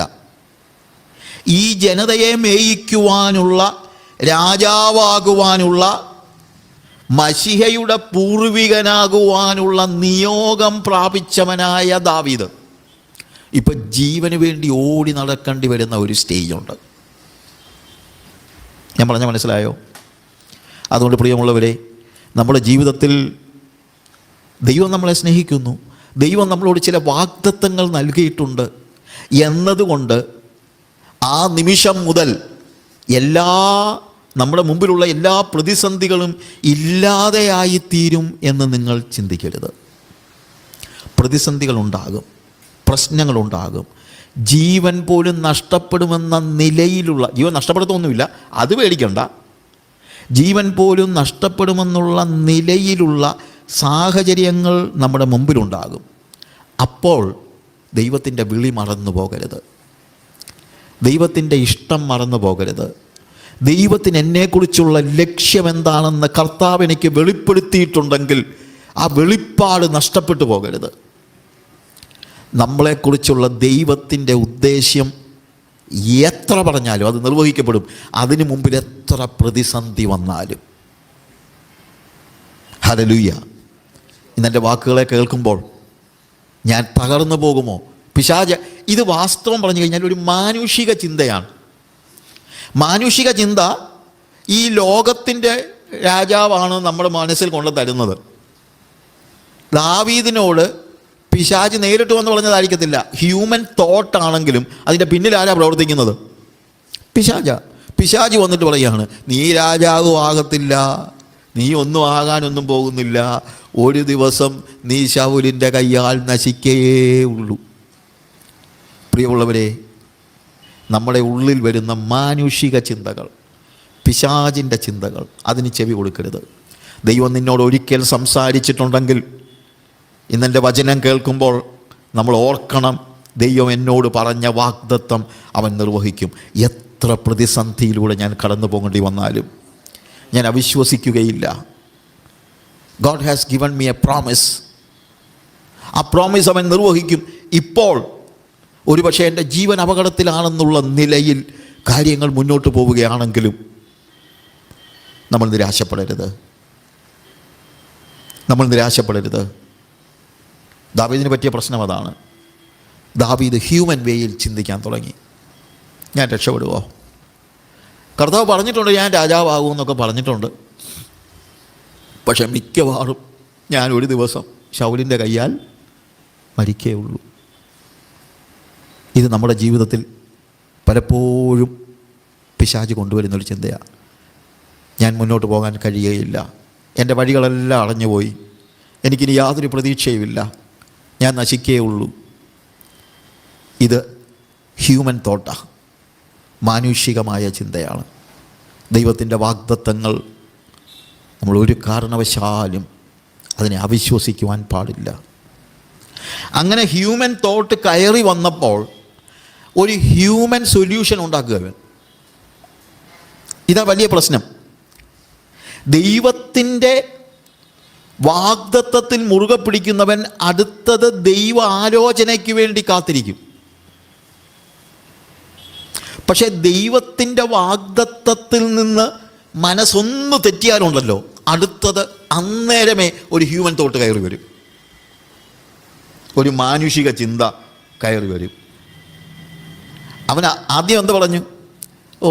വാഗ്ദത്തം ഒന്നും നടക്കത്തില്ല, മിക്കവാറും ഞാൻ ശൗലിൻ്റെ കയ്യാൽ നശിക്കേ ഉള്ളൂ. അടുത്തതോടെന്താണെന്നറിയാമോ? അതുകൊണ്ട് ഫെലിസ്ത്യരുടെ ദേശത്തേക്ക് ഓടിപ്പോകയല്ലാതെ എനിക്ക് വേറെ നിവൃത്തിയില്ല. ദൈവം അവനോട് പറഞ്ഞോ ഫെലിസ്ത്യരുടെ ദേശത്തേക്ക് പോകാൻ? ഇല്ല. പലപ്പോഴും ദൈവാലോചന കേട്ടു പോകുന്ന ആളുകളുടെ ജീവിതത്തിൽ തന്നെ ചില സന്ദർഭങ്ങളിൽ ഹ്യൂമൻ തോട്ട് കയറി വരും, മാനുഷിക ചിന്ത കയറി വരും. സമയമില്ല വായിക്കാൻ, എങ്കിലും നമുക്കറിയാവുന്ന ചരിത്രമായതുകൊണ്ട് ഞാൻ പറയാം. അബ്രഹാമിനോട് ദൈവം പറഞ്ഞു, ഞാൻ നിന്നെ കാണിപ്പാനിരിക്കുന്ന ദേശത്തേക്ക് പോകാം. അബ്രഹാം ദൈവത്തിൻ്റെ ശബ്ദം കേട്ട് കനാൻ ദേശത്ത് വന്നു. നിങ്ങൾ ഉൽപ്പത്തി പുസ്തകം 12-ാം അധ്യായം വായിക്കുമ്പോൾ അവിടെ എഴുതിയിരിക്കുന്നൊരു വാക്കുണ്ട്, ദേശത്ത് ക്ഷാമം ഉണ്ടായെന്ന്. എവിടെ? കനാൻ നാട്ടിൽ. വേറെ വല്ലയിടത്തും ആണെങ്കിൽ വേണ്ടിയല്ല, കനാൻ നാട്ടിൽ ക്ഷാമം. ദൈവശബ്ദം കേട്ട് ഇറങ്ങി പുറപ്പെട്ടതാ. ദൈവശബ്ദം കേട്ട്, അതും ഹാരാനിൽ നിന്ന്. ഹാരാൻ അത്ര മോശമൊന്നുമല്ല കേട്ടോ. ഹാരാനെക്കുറിച്ച് ഞാനൊരു സ്റ്റഡി നടത്തിയിട്ടുണ്ട്. ഹാരാൻ ആ കാലയളവിലെ ഏറ്റവും പ്രശസ്തമായ പട്ടണമാണ്. അന്ന് ഇഷ്ടിക വീടുകൾ ഉണ്ടായിരുന്ന സ്ഥലമാണ്. അന്ന് ഇഷ്ടിക എന്നൊക്കെ പറയുന്നത് അങ്ങോട്ട് തുടങ്ങിയതേ ഉള്ളൂ. അന്ന് ഇഷ്ടിക വീടുകൾ ഉണ്ടായിരുന്ന മനോഹരമായ ഒരു പട്ടണം. അത് തന്നെയല്ല, ഏറെ സമ്പാദ്യങ്ങളുള്ള വ്യക്തിയായിട്ടാണ് ഹാരാനിൽ അബ്രഹാം ജീവിച്ചത്. അവിടെ നിന്ന് ദൈവം വിളിച്ചിറക്കിയതാണ്. അതായത് നമ്മൾ ഉദ്ദേശിക്കുന്നത് പോലെ ഒന്നുമില്ലാത്ത ഒരിടത്തു നിന്ന് കനാനിലേക്ക് കർത്താവ് കൊണ്ടുപോവുകയല്ല. എല്ലാം ഉണ്ടായിരുന്ന ഹാരാനിൽ നിന്ന് ദൈവം ഞാൻ നിന്നെ കാണിപ്പാനിരിക്കുന്ന ദേശത്തേക്ക് പോകയെന്ന് പറഞ്ഞ് വിളിച്ചിറക്കി കൊണ്ടുപോയി. കനാൻ നാട്ടിൽ ചെന്നപ്പം അവിടെ ക്ഷാമം. സ്വാഭാവികമായും നമ്മൾ ആരാണെങ്കിലും ഞാൻ എടുത്ത തീരുമാനം തെറ്റിപ്പോയോ? കർത്താവ് തന്നെയാണോ വിളിച്ചത്? ഇങ്ങോട്ട് തന്നെയാണോ വിളിച്ചത് എന്നൊക്കെ സംശയമുണ്ടാകാം. നാച്ചുറലാണ്. ഞാൻ ഈ വാക്കുകളെ പറയുന്നതിൻ്റെ കാരണം പലപ്പോഴും നമ്മുടെ ജീവിതത്തിൽ പ്രതിസന്ധിയുടെ ഘട്ടത്തിൽ പല സംശയങ്ങളും നമ്മുടെ ജീവിതത്തിൽ ഉണ്ടാകുന്നത് സ്വാഭാവികമാണ് പ്രിയമുള്ളവരെ. അതുകൊണ്ടാണ് ഞാൻ പറഞ്ഞത് നമുക്കാർക്കും സംശയം ഉണ്ടാവുകയില്ല. നമ്മളൊക്കെ സാധാരണക്കാരാണെന്ന് മനസ്സിലാക്കണം. നമുക്കൊക്കെ സംശയം ഉണ്ടാകും, നമുക്കൊക്കെ ചോദ്യങ്ങളും ഉണ്ടാകും. നമ്മുടെ മനസ്സിലൊക്കെ പലപ്പോഴും ചോദ്യങ്ങളുണ്ടാകും, നമ്മുടെ മനസ്സിലൊക്കെ പലപ്പോഴും സംശയങ്ങളുണ്ടാകും. അബ്രഹാമിൻ്റെ ജീവിതത്തിൽ അബ്രഹാമിന് ഒരിക്കലും ചിന്തിക്കാൻ പറ്റിയില്ല ദൈവം വിളിച്ചിറക്കി കൊണ്ടുവന്ന കനാനിൽ ക്ഷാമം ഉണ്ടാകുമെന്ന്. പക്ഷേ ക്ഷാമം ഉണ്ടായപ്പോൾ എന്താ സംഭവിച്ചെന്നറിയാമോ? അബ്രഹാം മിസ്രൈമിലേക്ക് ഇറങ്ങിപ്പോയി. He went down to Egypt എന്ന് എഴുതിയിരിക്കുന്നു. ഈ വേദോസത്തിൻ്റെ എഴുത്തുകാർ ഭയങ്കര ഈ വാക്കുകൾ ഉപയോഗിക്കുന്നത് ഭയങ്കര രസകരമായിട്ടാണ്. He went down to Egypt എന്ന് വെച്ച് കഴിഞ്ഞാൽ അത് ഇറങ്ങിപ്പോക്ക. ദൈവം അബ്രഹാമിനോട് പറഞ്ഞു, നീ കനാൻ ദേശത്തേക്ക് പോകാൻ. അവിടെ ചെന്ന് കഴിഞ്ഞപ്പോൾ ക്ഷാമം ഉണ്ടായപ്പോൾ അവൻ ചോദിച്ചില്ല, ദൈവമേ എന്താ ചെയ്യേണ്ടത്, ഇവിടെ ക്ഷാമമാണല്ലോ, ഞാൻ എന്താ ചെയ്യേണ്ടത്. പെട്ടെന്നൊരു ഹ്യൂമൻ തോട്ട് അവൻ്റെ മനസ്സിൽ വന്നു. എന്താണ്? മിസ്രൈമിലേക്ക് പോക്കളയാ. ഇത് നമ്മുടെ എല്ലാം ജീവിതത്തിൽ സംഭവിക്കാൻ സാധ്യതയുള്ള വലിയ പ്രോബ്ലമാണ്. പ്രതിസന്ധികളിൽ നമ്മൾ പലപ്പോഴും മാനുഷിക ചിന്തകൾക്ക് വശംവദരാകുന്നു. ഇതൊക്കെ നമ്മുടെ ജീവിതത്തിലൊക്കെ പലപ്പോഴും സംഭവിച്ചിട്ടുണ്ട്. പ്രതിസന്ധികളിൽ വീണ്ടും എന്താണ് ദൈവമേ എന്ന് ദൈവാലോചന ചോദിക്കുന്നതിന് പകരം പലപ്പോഴും ചിലപ്പോൾ ചോദിച്ചിട്ട് ചിലപ്പോൾ കുറച്ച് നേരമൊക്കെ ഉത്തരവും കിട്ടിയില്ലെന്നിരിക്കും. അപ്പോൾ നമ്മൾ നാച്ചുറലി വലിയ പോസിബിലിറ്റിയാണ് പിശാച് നമ്മളിൽ മാനുഷിക ചിന്തകൾ കൊണ്ടുവരുവാനായിട്ട്. ദാവീദിൻ്റെ ജീവിതത്തിൽ സംഭവിക്കുന്നതാണ്. ദാവീദിൻ്റെ ജീവിതത്തിൽ ഒരു ഹ്യൂമൻ തോട്ട് വന്നു. എന്താണ്? ശൗലിൻ്റെ കയ്യാൽ ഞാൻ നശിക്കേ ഉള്ളൂ. അപ്പോൾ അതുകൊണ്ട് ഏറ്റവും നല്ല കാര്യം എന്താ? ഫെലിസ്ത്യരുടെ നാട്ടിൽ പോയി ആക്കീഷിൻ്റെ അടുത്ത് ചെന്ന്, ഞാൻ അവിടെ ചെല്ലുമ്പോൾ പുള്ളിക്ക് ഒരു സന്തോഷമൊക്കെ ആയിരിക്കും. ഏതാണെങ്കിലും ഫെലിസ്ത്യനെ അല്ലെങ്കിൽ ഗോലിയാത്തിനെയൊക്കെ കൊന്ന ആളൊക്കെ അല്ലേ. അപ്പം നമ്മളെക്കുറിച്ചൊരു നല്ല മതിപ്പൊക്കെ അവിടെ ഉണ്ട്. അപ്പോൾ അതുകൊണ്ട് ഞാൻ അവിടെ ചെന്ന് കഴിഞ്ഞാൽ ഏതാണെങ്കിലും എന്നെ ഓടിച്ചു വിടത്തൊന്നുമില്ല. അവനെന്ത് ചെയ്യുന്നറിയാമോ? ഞാൻ അവൻ്റെ കയ്യിൽ നിന്ന് ഒഴിഞ്ഞു പോകുമെന്ന് മനസ്സിൽ ചേച്ചു. അങ്ങനെ ദാവീദ് പുറപ്പെട്ട് താനും കൂടെയുള്ള 600 പേരും ഗത്ത് രാജാവായ മാവോക്കിൻ്റെ മകൻ ആഖീഷിൻ്റെ അടുക്കൽ ചെന്നു. അവൻ്റെ ഭാര്യമാരും എല്ലാം കൂടെ ഉണ്ട്. വാക്യങ്ങൾ നിങ്ങൾ വായിക്കുക. ദാവീദ് ഗത്തിലേക്ക് ഓടിപ്പോയി. എന്നാൽ ഈ ഹ്യൂമൻ തോട്ട് ചിലപ്പം നന്നായെന്ന് ചിന്തിക്കും. എന്നാണെന്നറിയാമോ? ദാവീദ് ഗത്തിലേക്ക് ഓടിപ്പോയി എന്ന് ശൗലിന് അറിവ് കിട്ടി. അവൻ പിന്നെ അവനെ അന്വേഷിച്ചതുമില്ല. അപ്പോൾ നാച്ചുറലി ദാവീദ് പറയും, ഓ ഏതാണെങ്കിലും അന്നേരം ഇങ്ങനൊരു നല്ല ബുദ്ധി തോന്നിയത് ഇല്ലേ. പലപ്പോഴും നമ്മുടെ ജീവിതത്തിലെല്ലാം ഉള്ളതാണ്.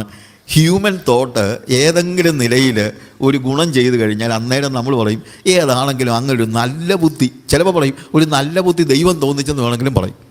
പക്ഷേ അതൊരു നല്ല ബുദ്ധി അല്ല പ്രിയമുള്ളവരെ.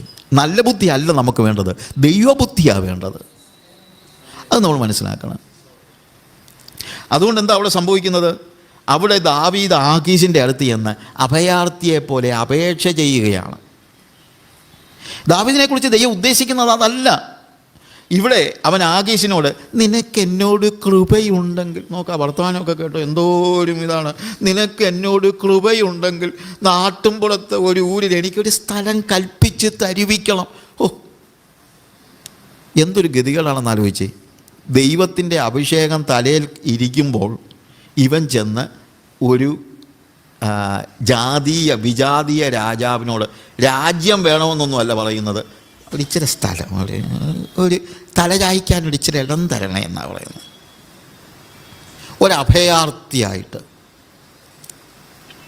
ദൈവം അതങ്ങ് അനുവദിക്കുകയും ചെയ്തു. അവന് സ്ഥലം കിട്ടി. അങ്ങനെയാണ് സിക്ലാഗ് അവന് കൽപ്പിച്ചു കൊടുത്തു. അതിനുശേഷം നമുക്കറിയാമല്ലോ, ഫെലിസ്ത്യ ദേശത്ത് പാർത്ത കാലത്തൊക്കെ അവനും ആളുകളും എല്ലായിടത്തും പോയി കൊള്ളയിടുന്നു കാര്യങ്ങളൊക്കെ. പിന്നെ ഇച്ചിരി കളികളൊക്കെ കളിക്കുന്നുണ്ട്. ഈ ചെന്ന് അവിടെ ഇവിടെയൊക്കെ ആളുകളെ കൊന്നിട്ട് ഇതെല്ലാം യഹൂദന്മാരെ അല്ലെങ്കിൽ യഹൂദാദേശത്താണ് പോയെന്നൊക്കെ ഇവൻ കള്ളവും പറയുന്നുണ്ട്. എന്നു വെച്ച് കഴിഞ്ഞാൽ യഹൂദാദേശത്ത് പോയി ദാവീദ് കൊള്ളയിട്ടെന്നൊക്കെ പറയുമ്പം ഇവൻ പിന്നെ പറഞ്ഞു കൊടുത്തില്ലല്ലോ ഇല്ലേ.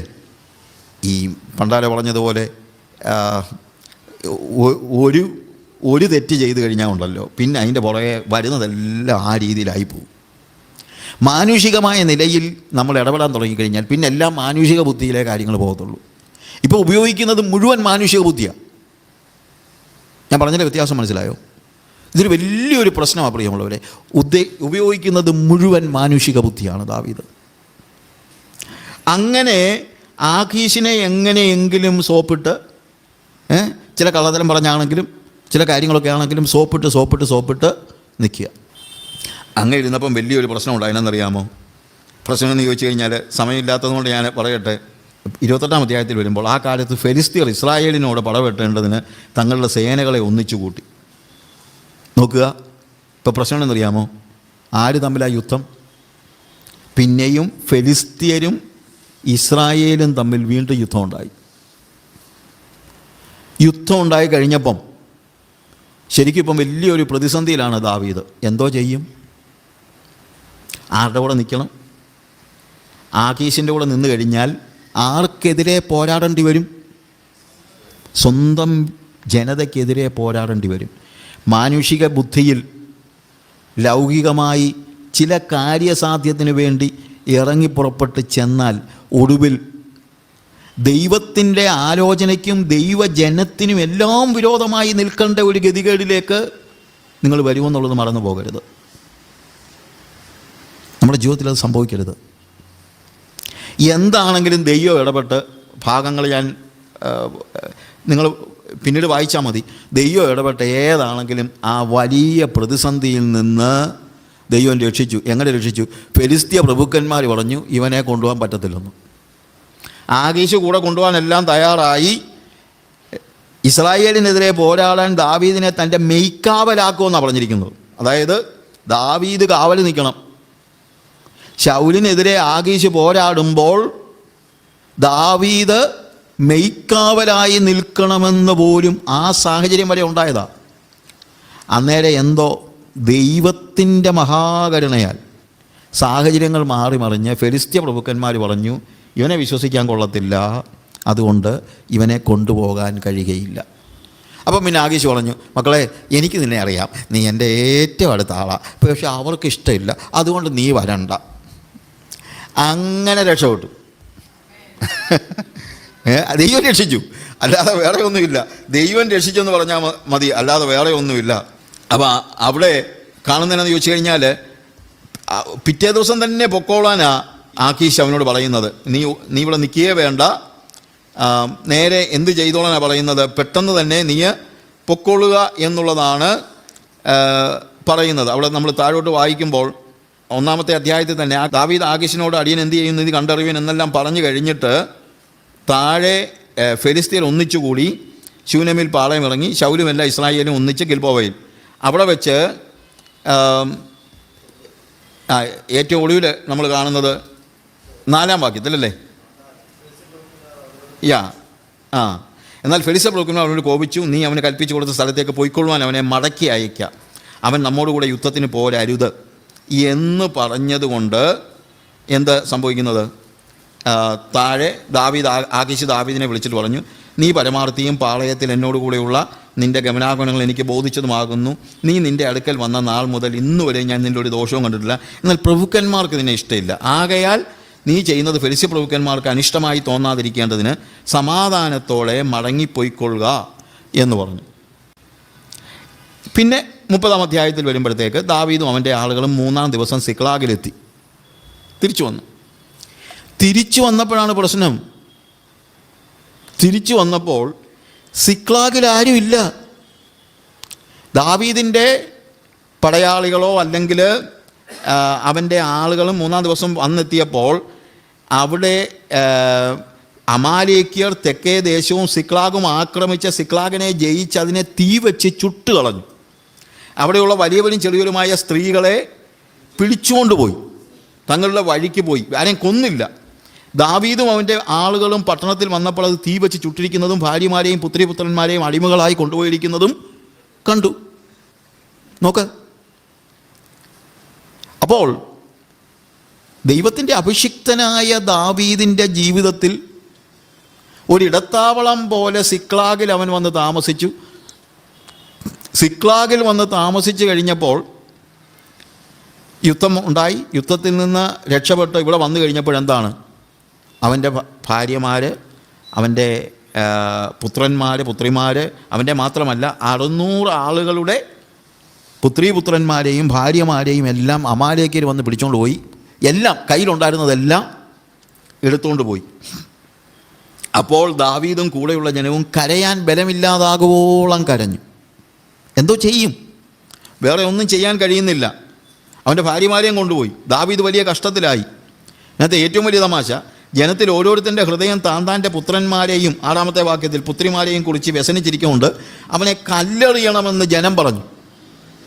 നോക്ക്, ഇവന് വേണ്ടി ചാകാൻ ഇറങ്ങി വന്നവരാ ഈ 600 പേർ. ജീവനിൽ കൊതിയില്ലാത്തവരാ. പക്ഷെ ജീവനിൽ കൊതിയില്ലാതെ ഇവൻ്റെ കൂടെ വന്നെന്ന് പറഞ്ഞിട്ട് കാര്യമില്ല. സ്വന്തം ഭാര്യമാരും പുത്രന്മാരും നഷ്ടപ്പെട്ട് കഴിഞ്ഞപ്പോൾ അവരുടെ റെസ്പോൺസ് നാച്ചുറലായിട്ട് അവനോട് പറയുകയാണ്, നിന്നെ കൊല്ലും. കാര്യം എന്താ? ഞങ്ങളുടെ പിള്ളേർ, ഞങ്ങളുടെ ഭാര്യമാർ. അങ്ങനെ വല്ലാത്ത ഒരു കഷ്ടത്തിൽ ഇല്ലേ? ദാവീദിന് സ്വന്തം ഭാര്യമാരെ നഷ്ടപ്പെട്ടു. എന്നാൽ ഇപ്പോൾ അത് തന്നെയല്ല, അവനെ കൂടെ കല്ലെറിഞ്ഞു കൊല്ലാനായിട്ട് അവൻ്റെ തന്നെ ആളുകൾ, അതും ജീവൻ പണയം വെച്ച്. അന്ന് ശൗലിൻ്റെ കൂടെ പോകുന്നതിനകത്ത് അത്രയും വലിയ പ്രശ്നമില്ല. ഒരാൾ ദാവീദിൻ്റെ കൂടെ നിൽക്കുന്നെന്ന് പറഞ്ഞു കഴിഞ്ഞാൽ അവൻ അസാമാന്യമായ നിലയിൽ ദാവീദിനെ സ്നേഹിക്കുന്നത് കൊണ്ട് കൂടെ നിൽക്കുന്നതാണ്. അല്ലാതെ യാതൊരു സുരക്ഷയോ രാജ്യമോ ഒന്നും ഇല്ലാത്ത സന്ദർഭത്തിലല്ലേ ഇവരെല്ലാവരും ദാവീദിൻ്റെ പിന്നാലെ വന്നത്. കൂടെ നിന്നവരിപ്പോൾ പറയാണ് കല്ലെറിയണമെന്ന്. നാച്ചുറൽ, അതുപോലെയുള്ള കഷ്ടത്തിലായി.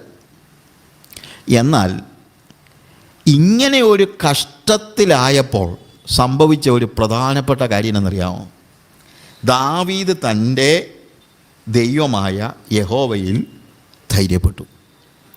ഇത്രയും നാളുകൾ മാനുഷിക ബുദ്ധിയിൽ കാര്യങ്ങൾ ആലോചിച്ച ദാവീദിന് മനസ്സിലായി, ഇനി മാനുഷിക ബുദ്ധി ഒന്നും നടക്കത്തില്ല. ശൗലിൻ്റെ കയ്യാൽ, മാനുഷിക ബുദ്ധി നോക്കിയാൽ ഇനിയിപ്പം ശൗലിൻ്റെ കയ്യാൽ നശിക്കണ്ട, സ്വന്തം ആൾക്കാരുടെ കയ്യാൽ തന്നെ നശിക്കും.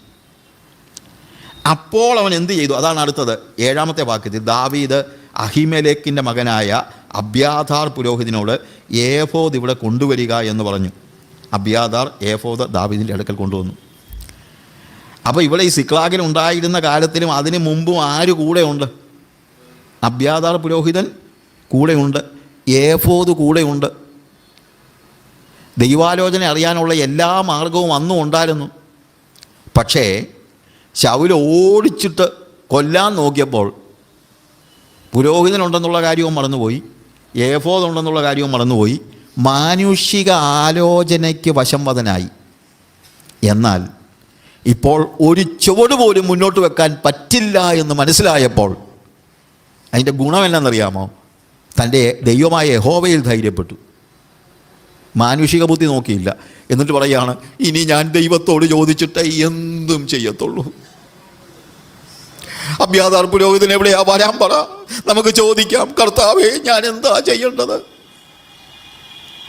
അപ്പം സിക്ലാഗിലെ പ്രശ്നങ്ങൾ നമ്മൾ ഉദ്ദേശിക്കുന്നത് പോലെ ദോഷകരമായി ഭവിച്ചു എന്ന് നമുക്ക് പറയാൻ പറ്റില്ല. അതുകൊണ്ടുണ്ടായ ഗുണമെന്നറിയാമോ? ദൈവത്തിങ്കലേക്ക് തിരിയാനും ദൈവാലോചന അന്വേഷിക്കുവാനും ദാവീദിന് ഇടയായിത്തീർന്നു. Praise the Lord, hallelujah. എല്ലാം പ്രതിസന്ധികളാണ്, പ്രശ്നങ്ങളാണ്, കാര്യങ്ങളെല്ലാം ശരിയാണ്. എന്നാൽ എന്താണ് ഇതിലെ ദൈവാലോചനയെന്ന് അന്വേഷിക്കുവാൻ അവനിടയായത്? ഈ വലിയ പ്രതിസന്ധിയാണ്. ചിലപ്പോൾ സിക്ലാഗിൻ്റെ അനുഭവങ്ങൾ, സിക്ലാഗിൻ്റെ ആദ്യ അനുഭവങ്ങൾ ഉണ്ടാകുന്നത് മാനുഷിക ചിന്ത കൊണ്ടാണ്. അല്ലെങ്കിൽ അവൻ സിക്ലാഗിൽ പോകേണ്ട ആളൊന്നും അല്ല. എന്നാൽ സിക്ലാഗിലെ പ്രതിസന്ധി അവനുണ്ടാകുന്നത് മാനുഷിക ചിന്ത കൊണ്ടല്ല, ഒരു ദൈവപ്രവൃത്തിയാണ്. എന്താണെന്നറിയാമോ? ദൈവം അവനെക്കുറിച്ച് പ്ലാൻ ചെയ്തിരിക്കുന്ന ആ ദൈവിക പദ്ധതിയിൽ നിന്ന് അവൻ മാറിപ്പോയപ്പോഴാണ് ദൈവം അവൻ്റെ ഭാര്യമാരെയും അവൻ്റെ കൂട്ടുകാരുടെ അവൻ്റെ കൂടെയുള്ളവരുടെ ഭാര്യമാരും മക്കളും എല്ലാവരും നഷ്ടപ്പെടുന്ന രീതിയിൽ ഏറ്റവും വലിയൊരു പ്രതിസന്ധിയിലേക്ക്. ഇത്രയും വലിയ പ്രതിസന്ധി ശൗലിൻ്റെ കൂടെ നടന്നപ്പോൾ ഒരിക്കലും ഉണ്ടായിട്ടില്ല. ശൗലിൻ്റെ കൂടെ നടന്നപ്പോഴും ഒന്നുമല്ലെങ്കിൽ ഈ കൂട്ടുകാരെങ്കിലും കൂടെ ഉണ്ടായിരുന്നു. പക്ഷേ ഇപ്പോൾ കൂട്ടുകാരിവനെ കല്ലെറിയണമെന്ന് പറയുന്ന ഒരു സാഹചര്യത്തിലേക്ക് വരുന്ന ഒരു അവസ്ഥ. അപ്പോൾ അവൻ മാനുഷിക ബുദ്ധി വിട്ടു, മാനുഷിക ആലോചനകൾ വിട്ടു. പകരം അവൻ്റെ ദൈവമായ യഹോവയിൽ ആശ്രയിച്ചുകൊണ്ട് അവൻ പറയുകയാണ്, പുരോഹിതനോട് പറയുക, ഏഫോദ് കൊണ്ടുവരിക, നമുക്ക് ചോദിക്കാം എന്താ ദൈവാലോചന. പ്രിയമുള്ളവരെ, ജീവിതത്തിൻ്റെ പ്രതിസന്ധി ഘട്ടങ്ങളിൽ മാനുഷിക ആലോചന നോക്കുന്നതിന് പകരം ദൈവത്തിൻ്റെ ആലോചന അറിയുവാൻ തക്കവണ്ണം നമുക്കിടയായിത്തീരണം. നമ്മുടെ കൂടെയുള്ളവർ പോലും നമ്മളെ തള്ളിപ്പറയുന്നതായ സന്ദർഭങ്ങളിൽ എന്താണ് ദൈവാലോചന എന്നുള്ളത് നമ്മൾ മനസ്സിലാക്കണം. ദാവീദ് യഹോവയോട്, ഞാൻ ഈ പരീക്ഷയെ പിന്തുടരണമോ, അവരെ എത്തിപ്പിടിക്കുമോ എന്ന് ചോദിച്ചു. പിന്തുടരുക, നീ അവരെ നിശ്ചയമായി എത്തിപ്പിടിക്കും, സകലവും വീണ്ടുകൊള്ളുമെന്ന് അരുളപ്പാടുണ്ടായി. ഇവിടെ തൊട്ട് പിന്നെയും ദൈവപ്രവൃത്തി തുടങ്ങുക. എന്നറിയാമോ? ശരിക്കും പറഞ്ഞു കഴിഞ്ഞാൽ ദാവീദിൻ്റെ ജീവിതത്തിലെ ഏറ്റവും വലിയ ടേണിംഗ് പോയിൻ്റ് ഇതാണെന്ന് ഞാൻ ചിലപ്പോൾ പറയും. അവൻ കാട്ടിൽ ആടിനെ മേയിച്ചുകൊണ്ടിരുന്നപ്പോൾ ദൈവം അവനെ കണ്ടെത്തി, അവനെ അഭിഷേകം ചെയ്തു. അതാണൊരു ടേണിംഗ് പോയിൻ്റ് എന്ന് വേണമെങ്കിൽ നമുക്ക് പറയാം. പക്ഷേ അതിനേക്കാൾ വലിയൊരു ടേണിംഗ് പോയിൻ്റായി ഇവിടെ. ദാവീദ് മല്ലനായ ഗോല്യാത്തിനെ കൊന്നപ്പോൾ അവൻ്റെ ജീവിതത്തിൽ ഒരു ടേണിംഗ് പോയിൻ്റ് ഉണ്ടായി എന്നുള്ളത് ശരിയാണ്. ദൈവത്തിൻ്റെ അഭിഷിക്തനായ ദാവീദ് ഗോല്യാത്തിനെ കൊന്നു, ശൗലിൻ്റെ കൊട്ടാരത്തിൽ താമസിക്കാൻ തുടങ്ങി, അതൊക്കെ ശരിയാണ്. പക്ഷേ ഇവിടെ എന്താണെന്നറിയാമോ? ഇവിടെ അതിനേക്കാൾ വലിയൊരു ടേണിംഗ് പോയിൻ്റാണ്. അത് കഴിഞ്ഞപ്പോൾ അവൻ എന്ത് ചെയ്യുന്നു? ദാവീദും കൂടെയുള്ള ആളുകൾ 600 പേരും പുറപ്പെട്ട് ബെസോർ തോട്ടിങ്കിലെത്തി. ശേഷമുള്ളവർ അവിടെ താമസിച്ചു. ബെസോർ തോട്ടിങ്കിൽ കടപ്പാൻ കഴിയാതെ വണ്ണം ക്ഷീണിച്ചിട്ട് 200 പേർ പുറകിൽ താമസിച്ചതുകൊണ്ട് ദാവീദും 400 പേരും പിന്തുടർന്നു ചെന്നു. 200 പേര് ബെസോർ തോട്ടിൻ്റെ അടുത്ത് ചെന്നപ്പോഴത്തേക്ക് പറഞ്ഞു, ഇനി ഓടിച്ചോട് വെക്കാൻ പോലും ഞങ്ങളെ കൊണ്ട് പറ്റത്തില്ല, ഞങ്ങളുടെ മുഴുവൻ കപ്പാസിറ്റിയും തീർന്നു. ശരിയാ, അവരുടെ കപ്പാസിറ്റി തീർന്നു. ഒന്നാമത്തെ കാര്യം, ആക്കീശിൻ്റെ കൂടെ പോയിട്ട് ഇങ്ങോട്ട് വന്നതേ ഉള്ളൂ. അങ്ങോട്ട് പോയി ഇങ്ങോട്ട് പോയി യുദ്ധം ചെയ്യാൻ പോയി. യുദ്ധം ചെയ്തില്ലെങ്കിലും കുറേ ദിവസമായിട്ട് എന്താ ഓടി നടപ്പാ. അങ്ങനെ ഓടി നടന്ന് ഇപ്പോൾ ഈ ഭാര്യമാരും മക്കളെയും കാണാതെ വന്നപ്പോഴുള്ള അതുകൊണ്ടാണ് ഇവർ പിന്നെയും അവരെ പിന്തുടരാൻ നോക്കുകയാണ്, അമാലേക്കിനെ പിന്തുടരാൻ നോക്കുകയാണ്. പക്ഷേ ബെസോർ തോട്ടിൻ്റെ അടുത്ത് വന്നു കഴിഞ്ഞപ്പോഴത്തേക്ക് 200 പേര് പറഞ്ഞു, ഞങ്ങളുടെ കപ്പാസിറ്റി തീർന്നു. പിന്നെ 400 പേര് പറഞ്ഞു, എന്നാലും ഞങ്ങളുടെ ഭാര്യമാരെയും മക്കളെയും ഞങ്ങൾക്ക് വേണം എന്ന് പറഞ്ഞ് പിന്നെ ആ 400 പേര് പുറപ്പെട്ടു. പിന്നുള്ള ഭാഗങ്ങൾ നിങ്ങൾ വായിക്കുക. അവിടെ ഒരു മിസ്രൈമിനെ കണ്ടു. ദാവീദ് അവൻ്റെ അടുക്കൽ ചെന്ന് അപ്പവും വീഞ്ഞുമൊക്കെ കുടിപ്പാൻ വെള്ളമൊക്കെ കൊടുത്തു. അവൻ എന്ത് ചെയ്തു? ഈ അമാലേക്യരുടെ അടുത്തേക്കുള്ള വഴി പറഞ്ഞു കൊടുത്തു. സമയത്തിൻ്റെ പരിമിതി കൊണ്ട് ഞാനത് ഓടിച്ച് വിട്ടുപോകുകയാണ്. അങ്ങനെ ദാവീദ് അവരുടെ പിന്നാലെ ചെന്നിട്ട് 17-ാം വാക്യത്തിൽ ദാവീദ് അവരെ സന്ധ്യ മുതൽ പിറ്റേന്നാൾ വൈകുന്നേരം വരെ സംഹരിച്ചു. ഒട്ടകപ്പുറത്ത് കയറി ഓടിച്ചു പോയ 400 ബാല്യക്കാർ അല്ലാതെ അവരിൽ ഒരുത്തിനും ശേഷിച്ചില്ല. അടുത്തത്, അമാലേക്യർ അപഹരിച്ചുകൊണ്ട് പോയിരുന്നതൊക്കെയും ദാവീദ് വീണ്ടും കൊണ്ടു. തൻ്റെ 2 ഭാര്യമാരായും ദാവീദ് ഉദ്ധരിച്ചു. അവർ അപഹരിച്ചു കൊണ്ടുപോയവരിൽ ചെറുതോ വലുതോ പുത്രന്മാരോ പുത്രിമാരോ കൊള്ളയോ യാതൊന്നും കിട്ടാതിരുന്നില്ല. ദാവീദ് എല്ലാം മടക്കി കൊണ്ടുവന്നു. നോക്ക്, ദാവീദിൻ്റെ ജീവിതത്തിലെ ടേണിംഗ് പോയിൻ്റ് ഇങ്ങനെ അങ്ങോട്ട് തിരിഞ്ഞു വരികയാണ്. എന്നിട്ട് ദാവീദ് ആടുമാടുകളെ ഒക്കെയും പിടിച്ചു, അവയെ അവൻ തങ്ങളുടെ 4 കാലുകൾക്ക് മുമ്പായി തെളിച്ചു നടത്തിക്കൊണ്ട് ഇത് ദാവീദിൻ്റെ കൊള്ളയെന്ന് പറഞ്ഞു. നഷ്ടപ്പെട്ടു പോയത് മാത്രമല്ല, ഈ അമാലേക്യരെ ഏതെല്ലാം നാട്ടിൽ എവിടുന്നെല്ലാം എന്തെല്ലാം കൊണ്ടുവന്നോ അത് മുഴുവൻ ഇപ്പോൾ ആരുടെയിലായി? ദാവീദിൻ്റെ കയ്യിലായി. നോക്ക്, അപ്പോൾ ഇതെല്ലാം കൂടെ കിട്ടിക്കഴിഞ്ഞപ്പോൾ ഇന്നത്തെ ഒരു വലിയ പ്രശ്നമുണ്ട്. എന്തെങ്കിലും കിട്ടുമ്പം കർത്താവ് എനിക്ക് തന്ന ഇത് വലിയ അത്ഭുതമാണ്, ദൈവം എന്നെ അനുഗ്രഹിച്ചിരിക്കുന്നു എന്നൊക്കെ പറയുന്നു. എന്നാൽ ദാവീദിൻ്റെ സ്വഭാവത്തിനുണ്ടായ വ്യത്യാസമാണ് ഞാനിപ്പം ശരിക്കും വ്യത്യാസമെന്ന് പറയാൻ പറ്റില്ല. ആ ദാവീദിൻ്റെ സ്വഭാവത്തിൻ്റെ പ്രത്യേകതയാണ് ഞാൻ അടുത്തതായിട്ട് കാണുന്നത്. ദാവീദിനോടുകൂടി പോകുവാൻ കഴിയാതെ വണ്ണം ക്ഷീണിച്ചിട്ട് ബെസോർ തോട്ടിങ്കൽ താമസിപ്പിച്ചിരുന്ന 200 പേരുടെ അടുക്കൽ ദാവീദ് എത്തിയപ്പോൾ നോർമലി എന്താ സംഭവിക്കേണ്ടത്? യുദ്ധത്തിന് പോകാൻ നേരം ക്ഷീണിച്ച് കിടക്കുക എന്ന് പറഞ്ഞുകൊണ്ട് വരാൻ പറ്റാത്തല്ലേ? ഓക്കെ, ഏതാണെങ്കിലും ഞാനൊന്നും പറയുന്നില്ല. കൂട്ടുകാരൊക്കെ പറഞ്ഞു. ദാവീദിനെയും കൂടെയുള്ള ജനത്തെയും എതിരേറ്റ് ചെന്നു. ദാവീദ് ജനത്തിൻ്റെ സമീപത്ത് വന്ന് അവരോട് കുശലം ചോദിച്ചു. ആരോട്? ഇവൻ്റെ കൂടെ യുദ്ധത്തിന് വരാതിരുന്ന പാർട്ടികളോട്. ദാവീദിന് ഇതൊന്നും ഒരു വിഷയമല്ല. അവൻ്റെ കൂടെ വന്നോ വന്നില്ലയോ, യുദ്ധം ചെയ്തോ ചെയ്തില്ലയോ, ഇതൊന്നും വിഷയമല്ല. എന്ന് തന്നെയല്ല, അങ്ങോട്ട് ചെന്ന് കുശലം ചോദിക്കുക. കുഞ്ഞേ, എല്ലാം ഉണ്ട്, വിശേഷമൊക്കെ എങ്ങനെയുണ്ട്? എല്ലാം സന്തോഷമായിരിക്കുന്നോ? നിങ്ങളിവിടെ കുറച്ച് ദിവസമായല്ലേ, ഭക്ഷണം കഴിക്കാനൊക്കെ ഉണ്ടായിരുന്നോ? ഇവർ യുദ്ധത്തിന് പോയിട്ട് തിരിച്ചു വരിക, വല്ലതും കുടിക്കാനും കഴിക്കാനൊക്കെ ഉണ്ടായിരുന്നോ കുഞ്ഞുങ്ങളെ? പ്രിയമുള്ളവരെ, ഇതാ സ്പിരിച്വാലിറ്റി എന്ന് പറയുന്നത്, ആത്മീയത അതാ. എന്നിട്ട് എന്താണ്? എന്നാൽ ദാവീദിനോട് കൂടെ പോയിരുന്നവർ ദുഷ്ടരും നീചരുമായ ഏവരും ഇവർ നമ്മോടുകൂടെ പോരാഞ്ഞതിനാൽ നാം വിടുവിച്ചു കൊണ്ടുവന്ന കൊള്ളയിൽ ഓരോരുത്തൻ്റെ ഭാര്യയും മക്കളെയും ഒഴികെ അവർക്ക് ഒന്നും കൊടുക്കരുത്. അവരെ കൂട്ടിക്കൊണ്ട് പോയിക്കോട്ടെ. അത് തന്നെ വലിയ ഔദാര്യം ചെയ്യുന്നത് പോലെ. ഏതാ? ഭാര്യയും മക്കളെ ഒന്നും നമ്മൾ എടുത്തുകൊണ്ട് പോകുന്നില്ല. പക്ഷേ മറുകൊറ്റൊരെണ്ണത്തിന് നമുക്ക് കിട്ടിയ വലിയ കർത്താവ് നമുക്ക് തന്ന വലിയ സമ്പത്തിൻ്റെ ഒന്നും അവർക്ക് കൊടുക്കാൻ പാടില്ല, ഇല്ലേ? അപ്പോൾ ദാവീദ്, എൻ്റെ സഹോദരന്മാരെ, നമ്മെ രക്ഷിക്കുകയും നമ്മുടെ നേരെ വന്നിരുന്ന പരീക്ഷയെ നമ്മുടെ കയ്യിൽ ഏൽപ്പിക്കുകയും ചെയ്ത യഹോവ നമുക്ക് തന്നിട്ടുള്ളതിനെ കൊണ്ട് നിങ്ങളിങ്ങനെ ചെയ്യരുത്. ദാവീദ് പറയുന്നില്ല നമ്മുടെ ഭുജബലം കൊണ്ട്, മറ്റവർ പറഞ്ഞതാണ് നമ്മൾ നേടിയെടുത്ത, ഇല്ലേ? ദാവീദ് പറയുന്നു എന്തോ നമ്മൾ നേടിയെടുത്തെന്നാ, ഇതൊന്നും നമ്മൾ നേടിയെടുത്തതല്ല സഹോദരന്മാരെ. നമ്മെ രക്ഷിക്കുകയും, ഇതെല്ലാം ആരുടെ പ്രവൃത്തിയാണ്? കർത്താവിൻ്റെ പ്രവൃത്തിയാണ്. നമ്മൾ നേരെ വന്നിരുന്ന പരീക്ഷയെ നമ്മുടെ കയ്യിലേൽപ്പിക്കുകയും, കൊണ്ട് തന്നതാ മക്കളെ, അല്ലാതെ നമ്മൾ പിടിച്ചെടുത്തതൊന്നുമല്ല. യഹോവ നമുക്ക് തന്നിട്ടുള്ളതിനെ കൊണ്ട് നിങ്ങളിങ്ങനെ ചെയ്യരുത്.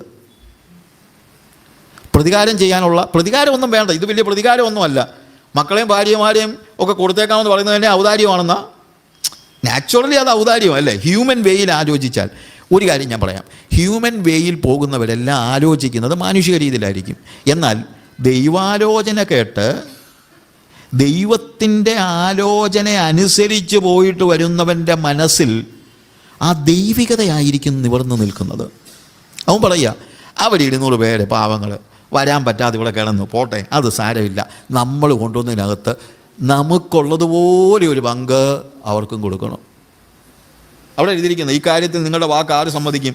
യുദ്ധത്തിന് പോകുന്നവൻ്റെ ഓഹരിയും സാമാനങ്ങൾക്കരികെ താമസിക്കുന്നവൻ്റെ ഓഹരിയും ഒരുപോലെ ആയിരിക്കണം, അവർ സമാംശമായി ഭാഗിച്ചെടുക്കണം എന്ന് പറഞ്ഞു. വിശ്വസിക്കാൻ പറ്റാത്ത കാര്യം ഇത്. ദാവീദും ചിന്തിക്കുന്നില്ല, ഈ പ്രതിസന്ധിയിൽ എൻ്റെ കൂടെ നിന്ന 400 പേരെ ഞാൻ സംരക്ഷിക്കും, അല്ലാത്തവനെയൊക്കെ ഞാനായിട്ട് വലിയ ഉപദ്രവമൊന്നും ചെയ്യുന്നില്ല, അതെൻ്റെ ഒരു കരുണ എന്നൊന്നുമല്ല, സമാംശമായി വിഭാഗിച്ചു കൊടുത്തു. എന്നിട്ട് അന്ന് മുതൽ ആ കാര്യം അങ്ങനെ നടപ്പായി. അവർ അത് ഇസ്രായേലിന് ഇന്ന് വരെയുള്ള ചട്ടവും നിയമമാക്കി. ദാവീദ് സിക്ലാഗിൽ വന്ന ശേഷം, ഇനിയാണ് അടുത്ത കാര്യം, സിക്ലാഗിൽ തിരിച്ചു വന്നു. തിരിച്ചു വന്നു കഴിഞ്ഞിട്ട് ദാവീദ് എന്താ ചെയ്യുന്നതെന്നറിയാമോ? യഹൂദാ മൂപ്പന്മാരായ തൻ്റെ സ്നേഹിതന്മാർക്ക് കൊള്ളയിലൊരംശം കൊടുത്തു വിട്ടു. നോക്ക്, ജീവിച്ചത് തന്നെ എന്ത് കഷ്ടപ്പെട്ടാണെന്ന് നിങ്ങൾക്കറിയാം. പ്രതിസന്ധികളിലൂടെ കടന്നുപോയി തിരിച്ചു വന്നപ്പം, ഞാൻ ഇത്രയും നാൾ കഷ്ടപ്പെട്ടതിനെല്ലാം ദൈവം എനിക്ക് തന്ന പ്രതിഫലം എന്ന് പറഞ്ഞിരിക്കുകയല്ല, അതിനകത്തുനിന്ന് എന്തോ ചെയ്തു? യഹൂദാ മൂപ്പന്മാർക്കായ തൻ്റെ സ്നേഹിതന്മാർക്കെല്ലാം എന്താ അവിടെ എഴുതിയിരിക്കുന്നത്? സ്നേഹിതന്മാർക്ക് കൊള്ളയൊരു അംശം കൊടുത്തയച്ചു. ഇതാ യഹോവയുടെ ശത്രുക്കളെ കൊള്ളയിട്ടതിൽ നിന്ന് നിങ്ങൾക്കുള്ള ഒരു സമ്മാനം എന്ന് പറഞ്ഞു. എന്നിട്ട് ബഥേലിലുള്ളവർക്കും തെക്കേ രാമോത്തിലുള്ളവർക്കും യാഥീരിലുള്ളവർക്കും അരോവേരിലുള്ളവർക്കും സിഫ്മോത്തിലുള്ളവർക്കും എസ്തോമവേലിലുള്ളവർക്കും രാഖാലിലുള്ളവർക്കും യെരമേല്യരുടെ പട്ടണങ്ങളിലുള്ളവർക്കും കേന്യരുടെ പട്ടണങ്ങളിലുള്ളവർക്കും ഹോർമയിലുള്ളവർക്കും കോറാശാനിലുള്ളവർക്കും അഥാക്കിലുള്ളവർക്കും ഹെബ്രോനിലുള്ളവർക്കും ദാവീദും തൻ്റെ ആളുകളും സഞ്ചരിച്ചു വന്ന സകല സ്ഥലങ്ങളിലേക്കും കൊടുത്തു വിട്ടു. നോക്ക്, എൻ്റെ ദൈവമേ, അതുവരെ ദാവീദ് എവിടെയൊക്കെ സഞ്ചരിച്ചിട്ടുണ്ടോ അവിടെ എല്ലാം സമ്മാനം കൊടുത്തു വിട്ടു. ഞാൻ പറഞ്ഞ മനസ്സിലാക്കണം. എന്തുകൊണ്ടാണ് ഇത്രയും സമ്മാനമൊക്കെ കൊടുത്തു വിടാൻ പറ്റിയത്? കൊടുത്തു വിട്ടു എന്നുള്ളത് ദൈവം അവൻ്റെ ക്യാരക്ടറിൽ സൂക്ഷിച്ചതായ കാര്യം. പക്ഷെ കൊടുത്തു വിടാൻ പറ്റിയത് എന്തുകൊണ്ടാണ്? സിക്ലാഗിൽ ഇങ്ങനെയുള്ളൊരു അനുഭവം ഉണ്ടായതുകൊണ്ടാണ്. അവർ കൊള്ളയടിച്ചു കൊണ്ട് പോയതുകൊണ്ടാണ്. സിക്ലാഗിലെ പ്രതിസന്ധിയിൽ നിന്നാണ് ഈ സമൃദ്ധി മുഴുവൻ ഉണ്ടായത്. പക്ഷേ ഈ സമൃദ്ധി ഉണ്ടായിക്കഴിഞ്ഞപ്പോൾ ഇതെല്ലാം കർത്താവ് എനിക്ക് തന്നാണെന്ന് പറഞ്ഞ് സൂക്ഷിച്ചു വെക്കുകയല്ല. പ്രത്യേകത എന്ത് ചെയ്തു? ബ്ലെസ്സിങ്സ് പങ്കുവയ്ക്കുന്നതായിട്ടാണ് നമ്മൾ കാണുന്നത്. നമ്മുടെ ജീവിതത്തിൽ നമ്മൾ മനസ്സിലാക്കണം, ദൈവം നമുക്ക് തരുന്ന സകല ബ്ലെസ്സിങ്സും സകല അനുഗ്രഹങ്ങളും പങ്കുവയ്ക്കാനുള്ളതാണ്, കൂട്ടിവെക്കാനുള്ളതല്ല. ദൈവം നമുക്ക് തരുന്ന സകല അനുഗ്രഹങ്ങളും കൂട്ടിവെക്കാനുള്ളതല്ല, പങ്കുവെക്കാനുള്ളതാണ്. ഇത്രയും നാൾ ഓടി വലഞ്ഞ് അലഞ്ഞ് തിരിഞ്ഞ് വളരെ കഷ്ടപ്പെട്ട് വാസ്തവം പറഞ്ഞു കഴിഞ്ഞാൽ ജീവിതത്തിൻ്റെ എല്ലാ പ്രതിസന്ധികളിലൂടെയും കടന്നുപോയി തിരിച്ചു വന്ന് ഇച്ചിരി കാശുണ്ടായപ്പോൾ, ഇച്ചിരി സമ്പത്തുണ്ടായപ്പോൾ ദൈവം എനിക്ക് തന്ന പ്രതിഫലമാണ്, ഞാനിത് ആർക്കും കൊടുക്കത്തില്ലെന്നല്ല പറയുന്നത്, എല്ലാവർക്കും കൊടുത്തു വിട്ടു. ദാവീദിൻ്റെ ജീവിതത്തിൽ ഇന്ന് വരെ ഇത്രയും കൊടുത്തു വിടാൻ പറ്റിയിട്ടില്ല. ഇല്ലേ? എല്ലാവർക്കും കൊടുത്തു വിട്ടു. യു സി എന്താ സംഭവിക്കുന്നറിയാമോ? ഞാൻ ഈ ടേണിംഗ് പോയിൻ്റ് എന്ന് പറയാൻ കാര്യം മറ്റൊന്നുമല്ല. ഇവിടം തൊട്ടാണ് അടുത്ത വാക്യങ്ങളിലേക്ക്, അടുത്ത 31 മുതലുള്ള 31 നമ്മൾ കാണുന്നത് ശൗലിൻ്റെ മരണവും മറ്റുമാണ്. 2 ശമൂവേലിലേക്ക് പ്രവേശിക്കുമ്പോൾ നമ്മൾ കാണുന്നതെന്നറിയാമോ? ദൈവം ദാവീദിനോട് വാഗ്ദത്തം ചെയ്ത നിലയിൽ അവൻ ഇസ്രായേലിൻ്റെ രാജാവാകുന്നതാണ് നമ്മൾ കാണുന്നത്. അതുകൊണ്ടാണ് ഞാനിത് ടേണിംഗ് പോയിൻ്റ് എന്ന് പറയാൻ കാര്യം. അവനെ കാട്ടിൽ ആടിനെ മേയിച്ച് നടന്നിട്ട് ശമൂവേൽ അവനെ അഭിഷേകം ചെയ്തതിൻ്റെ പിറ്റേ ദിവസം അവൻ രാജാവായില്ല, അല്ലെങ്കിൽ അവൻ്റെ മേലുള്ള വാഗ്ദത്തം നിർവഹിക്കപ്പെടുന്നതിന് സമയമെടുത്തു. അതിനുശേഷം ഫെലിസ്ത്യ മല്ലനെ കൊന്നു കഴിഞ്ഞപ്പോഴും പിന്നെയും അവൻ്റെ മേലുള്ള വാഗ്ദത്തം നിർവഹിക്കപ്പെടുന്നതിന് സമയമെടുത്തു. അതിനുശേഷം അവൻ പ്രതിസന്ധിയുടെ അങ്ങേയറ്റത്തെ പ്രതിസന്ധിയിലൂടെ കടന്നു പോകേണ്ടി വന്നു, ജീവരക്ഷയ്ക്കായി ഓടിപ്പോകേണ്ടി വന്നു. എല്ലാം കഴിഞ്ഞ് ഈ ആഖീശിൻ്റെ അഭയാർത്ഥിയായി ആഖീശിൻ്റെ മുമ്പിൽ കയ്യും നീട്ടി നിൽക്കുന്നതാണ് നമ്മൾ കണ്ടത്. എന്നാൽ ഇപ്പോഴെന്താ? കയ്യും നീട്ടി നിന്നവനായ ദാവീദ് കൈ അയച്ച് കൊടുക്കുന്നതാണ് നമ്മൾ കാണുന്നത്. അടുത്തെന്താ സംഭവിക്കുന്നറിയാമോ? ദൈവം തൻ്റെ ജനത്തിൻ്റെ പ്രഭുവായി അവനെ നിയമിക്കുന്നതാണ് 2 ശമൂവേലിൻ്റെ പുസ്തകത്തിലേക്ക് കടക്കുമ്പോൾ നമ്മൾ കാണുന്നതായ കാര്യം. അവൻ്റെ മേലുള്ള ദൈവിക വാഗ്ദത്തം നിർവഹിക്കപ്പെടുന്നതാണ് നമ്മൾ കാണുന്നത്. പ്രിയമുള്ളവരെ, സിക്ലാഗിൻ്റെ അനുഭവം നമ്മുടെ ജീവിതത്തിലുണ്ടാകുമ്പോൾ, പ്രതിസന്ധികൾ സംഭവിക്കുമ്പോൾ, മാനുഷിക ചിന്തകൾ നമ്മളിലേക്ക് കടന്നു വരാൻ ഇടയാകരുത്. പലപ്പോഴും സിക്ലാഗ് തന്നെ ഉണ്ടായത് ആദ്യം പോകുന്നത് തന്നെ മാനുഷിക ചിന്തയുടെ ഫലമാണ്. ഞാൻ പറഞ്ഞല്ലോ, നമ്മുടെ ജീവിതത്തിൽ ദൈവം നമുക്കൊരു വാഗ്ദത്തം നൽകിയിട്ടുണ്ടെങ്കിൽ എത്ര പ്രതിസന്ധി വരുമ്പോഴും അതിനെ വിട്ടുപോകരുത്. ഹ്യൂമൻ ചിന്തകൾ, മാനുഷിക ചിന്തകൾ നമ്മളിലേക്ക് കടന്നു വരുവാനായിട്ടിടയാകരുത്. ദൈവം അബ്രഹാമിനെ കനാൻ നാട്ടിലേക്ക് പറഞ്ഞു വിട്ടു. ഒരു ക്ഷാമം ഉണ്ടായപ്പോൾ അബ്രഹാം മിസ്രൈമിലേക്ക് ഇറങ്ങിപ്പോയി എന്നുള്ള വാക്കാണ് അവിടെ ഉപയോഗിച്ചിരിക്കുന്നത്. മിസ്രൈമിൽ നിന്ന് മടങ്ങി വരുന്നത് കയറി വന്നെന്ന് തന്നെയാണ് ഉപയോഗിച്ചിരിക്കുന്നത്. അതിൻ്റെ ഒറിജിനൽ ടെക്സ്റ്റിനും അങ്ങനെ തന്നെയാണ്. കയറി വന്നു. He went up, he went down, he came up. അവൻ ഇറങ്ങിപ്പോയി. നമ്മുടെ ജീവിതത്തിൽ ദൈവം നമ്മളെ ആക്കിയിരിക്കുന്ന സ്ഥാനത്ത് നമ്മൾ നിലനിൽക്കണം. അവിടെ നിന്ന് ഇറങ്ങിപ്പോകരുത്. ക്ഷാമം ഉണ്ടാകുമായിരിക്കും, പ്രതിസന്ധി ഉണ്ടാകുമായിരിക്കും, പ്രശ്നങ്ങളുണ്ടാകുമായിരിക്കും. നമുക്ക് പലപ്പോഴും മനസ്സിലാക്കാൻ കഴിയാത്ത രീതിയിലുള്ള പ്രതിസന്ധികളുണ്ടാകും. അഭിഷിക്തനായ ദാവീദ് എത്ര പ്രാവശ്യം ചോദിച്ചു കാണും. മാനുഷികമായി തന്നെ ചോദിച്ചു പോകുകയാണ്, ഞാൻ എവിടെയാ ദൈവത്തിൻ്റെ വാഗ്ദത്തം? ഞാനൊരു ദിവസം ശൗലിൻ്റെ കയ്യാൽ നശിക്കേ ഉള്ളൂ. എനിക്ക് തോന്നുന്നില്ല ദൈവം പറഞ്ഞത് വല്ലതും നടക്കുമെന്ന്. എനിക്ക് തോന്നുന്നില്ല ഞാൻ രാജാവാകുമെന്ന്. എനിക്ക് തോന്നുന്നില്ല ഈ യഹോവയുടെ ജനത്തെ മേയിക്കാൻ ദൈവം എന്നെ തിരഞ്ഞെടുത്തെന്ന് എനിക്ക് തോന്നുന്നില്ല. നമ്മളെ നിരാശപ്പെടുത്തുന്ന അനുഭവങ്ങൾ നമ്മുടെ ജീവിതത്തിലുണ്ടാകും. പക്ഷെ അപ്പോൾ മാനുഷിക ചിന്തകളിലേക്ക് തിരിഞ്ഞു പോകരുത്. അബ്യാഥാർ പുരോഹിതനുണ്ടല്ലോ, ഏഫോദ് അവിടെ ഉണ്ടല്ലോ. ചോദിക്ക്, എന്താണ് ദൈവാലോചന? ഞാൻ സിക്ലാഗിലേക്ക് ഇറങ്ങിപ്പോകണമോ? ആഖീശിൻ്റെ മുമ്പിൽ കൈ നീട്ടണമോ? ചോദിച്ചു നോക്ക്. ദൈവശബ്ദം കേൾക്കാനായിട്ട് എപ്പോഴും നമ്മൾ തയ്യാറാകണം. ഇനി മറ്റൊരു കാര്യം, ഹ്യൂമൻ വേയിലൊരു തീരുമാനമെടുത്ത് പോയി എന്ന് വെച്ചോ, അവിടെയും ദൈവം ദാവീദിനെ തള്ളിക്കളഞ്ഞില്ല. നീ എന്നോട് ആലോചന ചോദിച്ചില്ല, ഇറങ്ങിപ്പോയതാ, പൊക്കോ. നമ്മളെ ദൈവത്തിൻ്റെ പ്രത്യേകത, നമ്മൾ അവിശ്വസ്തരാകുമ്പോഴും ദൈവം വിശ്വസ്തനായി പാർക്കുന്നു. എത്രയോ പ്രാവശ്യം മാനുഷിക ആലോചന അനുസരിച്ച് നമ്മൾ കാര്യങ്ങളെ ചെയ്തിട്ടുണ്ട്. എന്നിട്ടും നമ്മളെ തള്ളിക്കളയാതെ വീണ്ടും നമ്മുടെ പിന്നാലെ വന്ന് നമ്മളെ വിടുവിക്കുന്നവനായ ഒരു ദൈവം. ഇന്ന് ദൈവത്തിൻ്റെ സന്നിധിയിൽ നമ്മുടെ ജീവിതത്തിൽ എന്തുകൊണ്ട് എൻ്റെ ജീവിതത്തിൽ ഇങ്ങനെ സംഭവിച്ചു എന്ന് ചോദിക്കുന്ന പല സന്ദർഭങ്ങൾ നമ്മുടെ ജീവിതത്തിൽ ഉണ്ടായേക്കാം. ഞാൻ എന്ത് ചെയ്തിട്ടാ?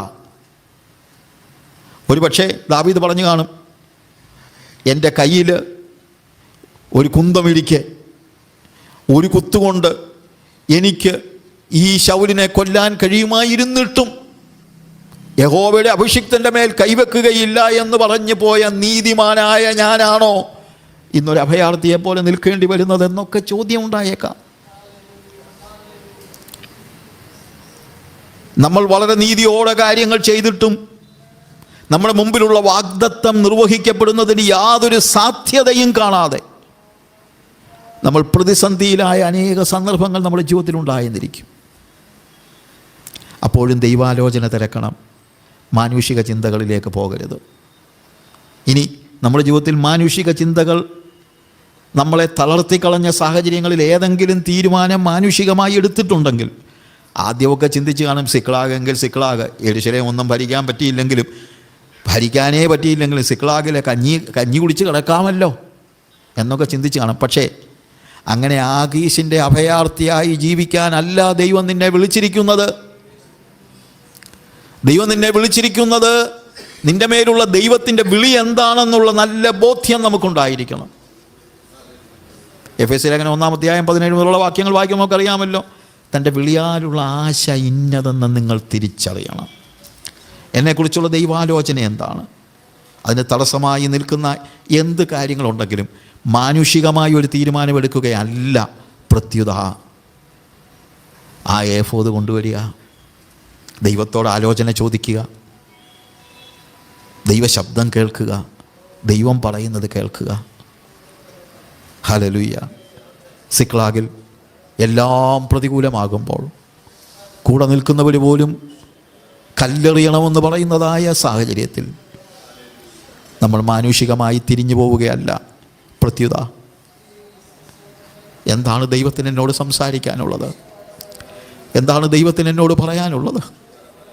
അത് ആലോചിക്കുക, അത് ചോദിക്കുക, ദൈവത്തോട് ചോദിക്കുക, അവൻ ഉത്തരമരുളും. പല പ്രതിസന്ധികളിലും ദാവീദ് ദൈവത്തോട് ആലോചന ചോദിക്കുന്നത് മറന്നുപോയി. മാനുഷികമായ ആലോചനകളിലേക്ക് അവൻ മടങ്ങിപ്പോയി. ഞാൻ ഒരു ദിവസം ശൗലിൻ്റെ കയ്യാൽ നശിക്കേ ഉള്ളൂ എന്ന് പറഞ്ഞുപോയി. ശൗലിൻ്റെ കയ്യാൽ നശിക്കാനല്ല ദൈവം നിന്നെ വിളിച്ചത്. നിൻ്റെ മേലൊരു ദൈവാലോചനയുണ്ട്. ഇന്ന് പകലിൽ ഞാൻ നിങ്ങളോട് ഉറപ്പ് പറയാം, എത്ര പ്രതിസന്ധി വന്നാലും നിങ്ങൾ ശൗലിൻ്റെ കയ്യാൽ നശിച്ചു പോകയില്ല. ഹല്ലേലൂയ.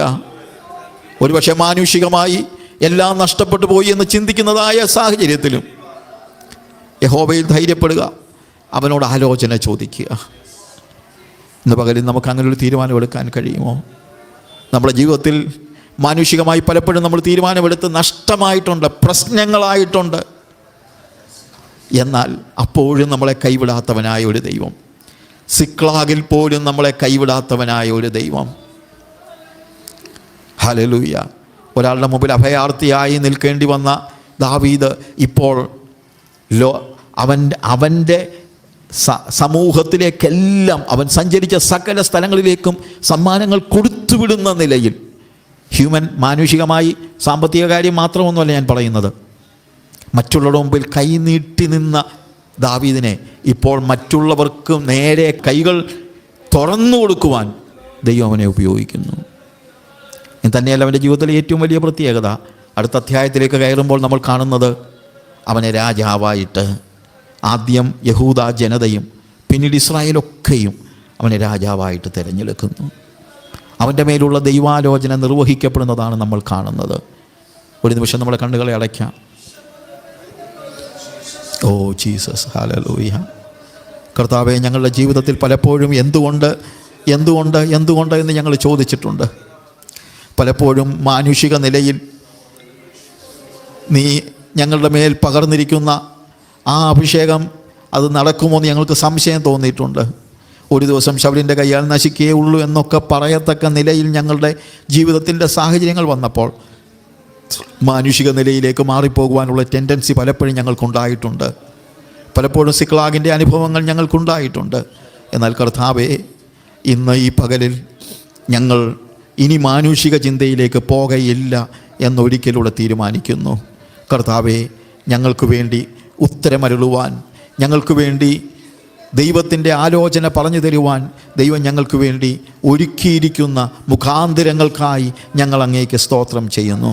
കർത്താവേ, ഞങ്ങളുടെ കഴിഞ്ഞകാല ജീവിതത്തിൽ പറ്റിയിട്ടുള്ള പാളിച്ചകൾ അതിനെ നീ ഓർക്കുന്നില്ലല്ലോ. ഞങ്ങൾ ഹ്യൂമൻ വേയിൽ തീരുമാനമെടുത്തപ്പോഴും അതിനെ കണക്കിടാതെ ഞങ്ങൾക്ക് വേണ്ടി ഇറങ്ങിപ്പുറപ്പെട്ട, ഞങ്ങൾക്ക് വേണ്ടി ആലോചന പറഞ്ഞു തന്ന, ഓ ഹല്ലേലൂയ, ഞങ്ങളെ വഴി നടത്തിയ കർത്താവെ, മറ്റുള്ളവരുടെ മുമ്പിൽ കൈ നീട്ടിയിട്ട് ഇപ്പോൾ മറ്റുള്ളവർക്ക് വേണ്ടി കൈ തുറന്നു കൊടുക്കുന്ന അവസ്ഥയിലേക്ക് ഞങ്ങളെ മാറ്റിയിരിക്കയാൽ ഞങ്ങൾ സ്തോത്രം ചെയ്യുന്നു.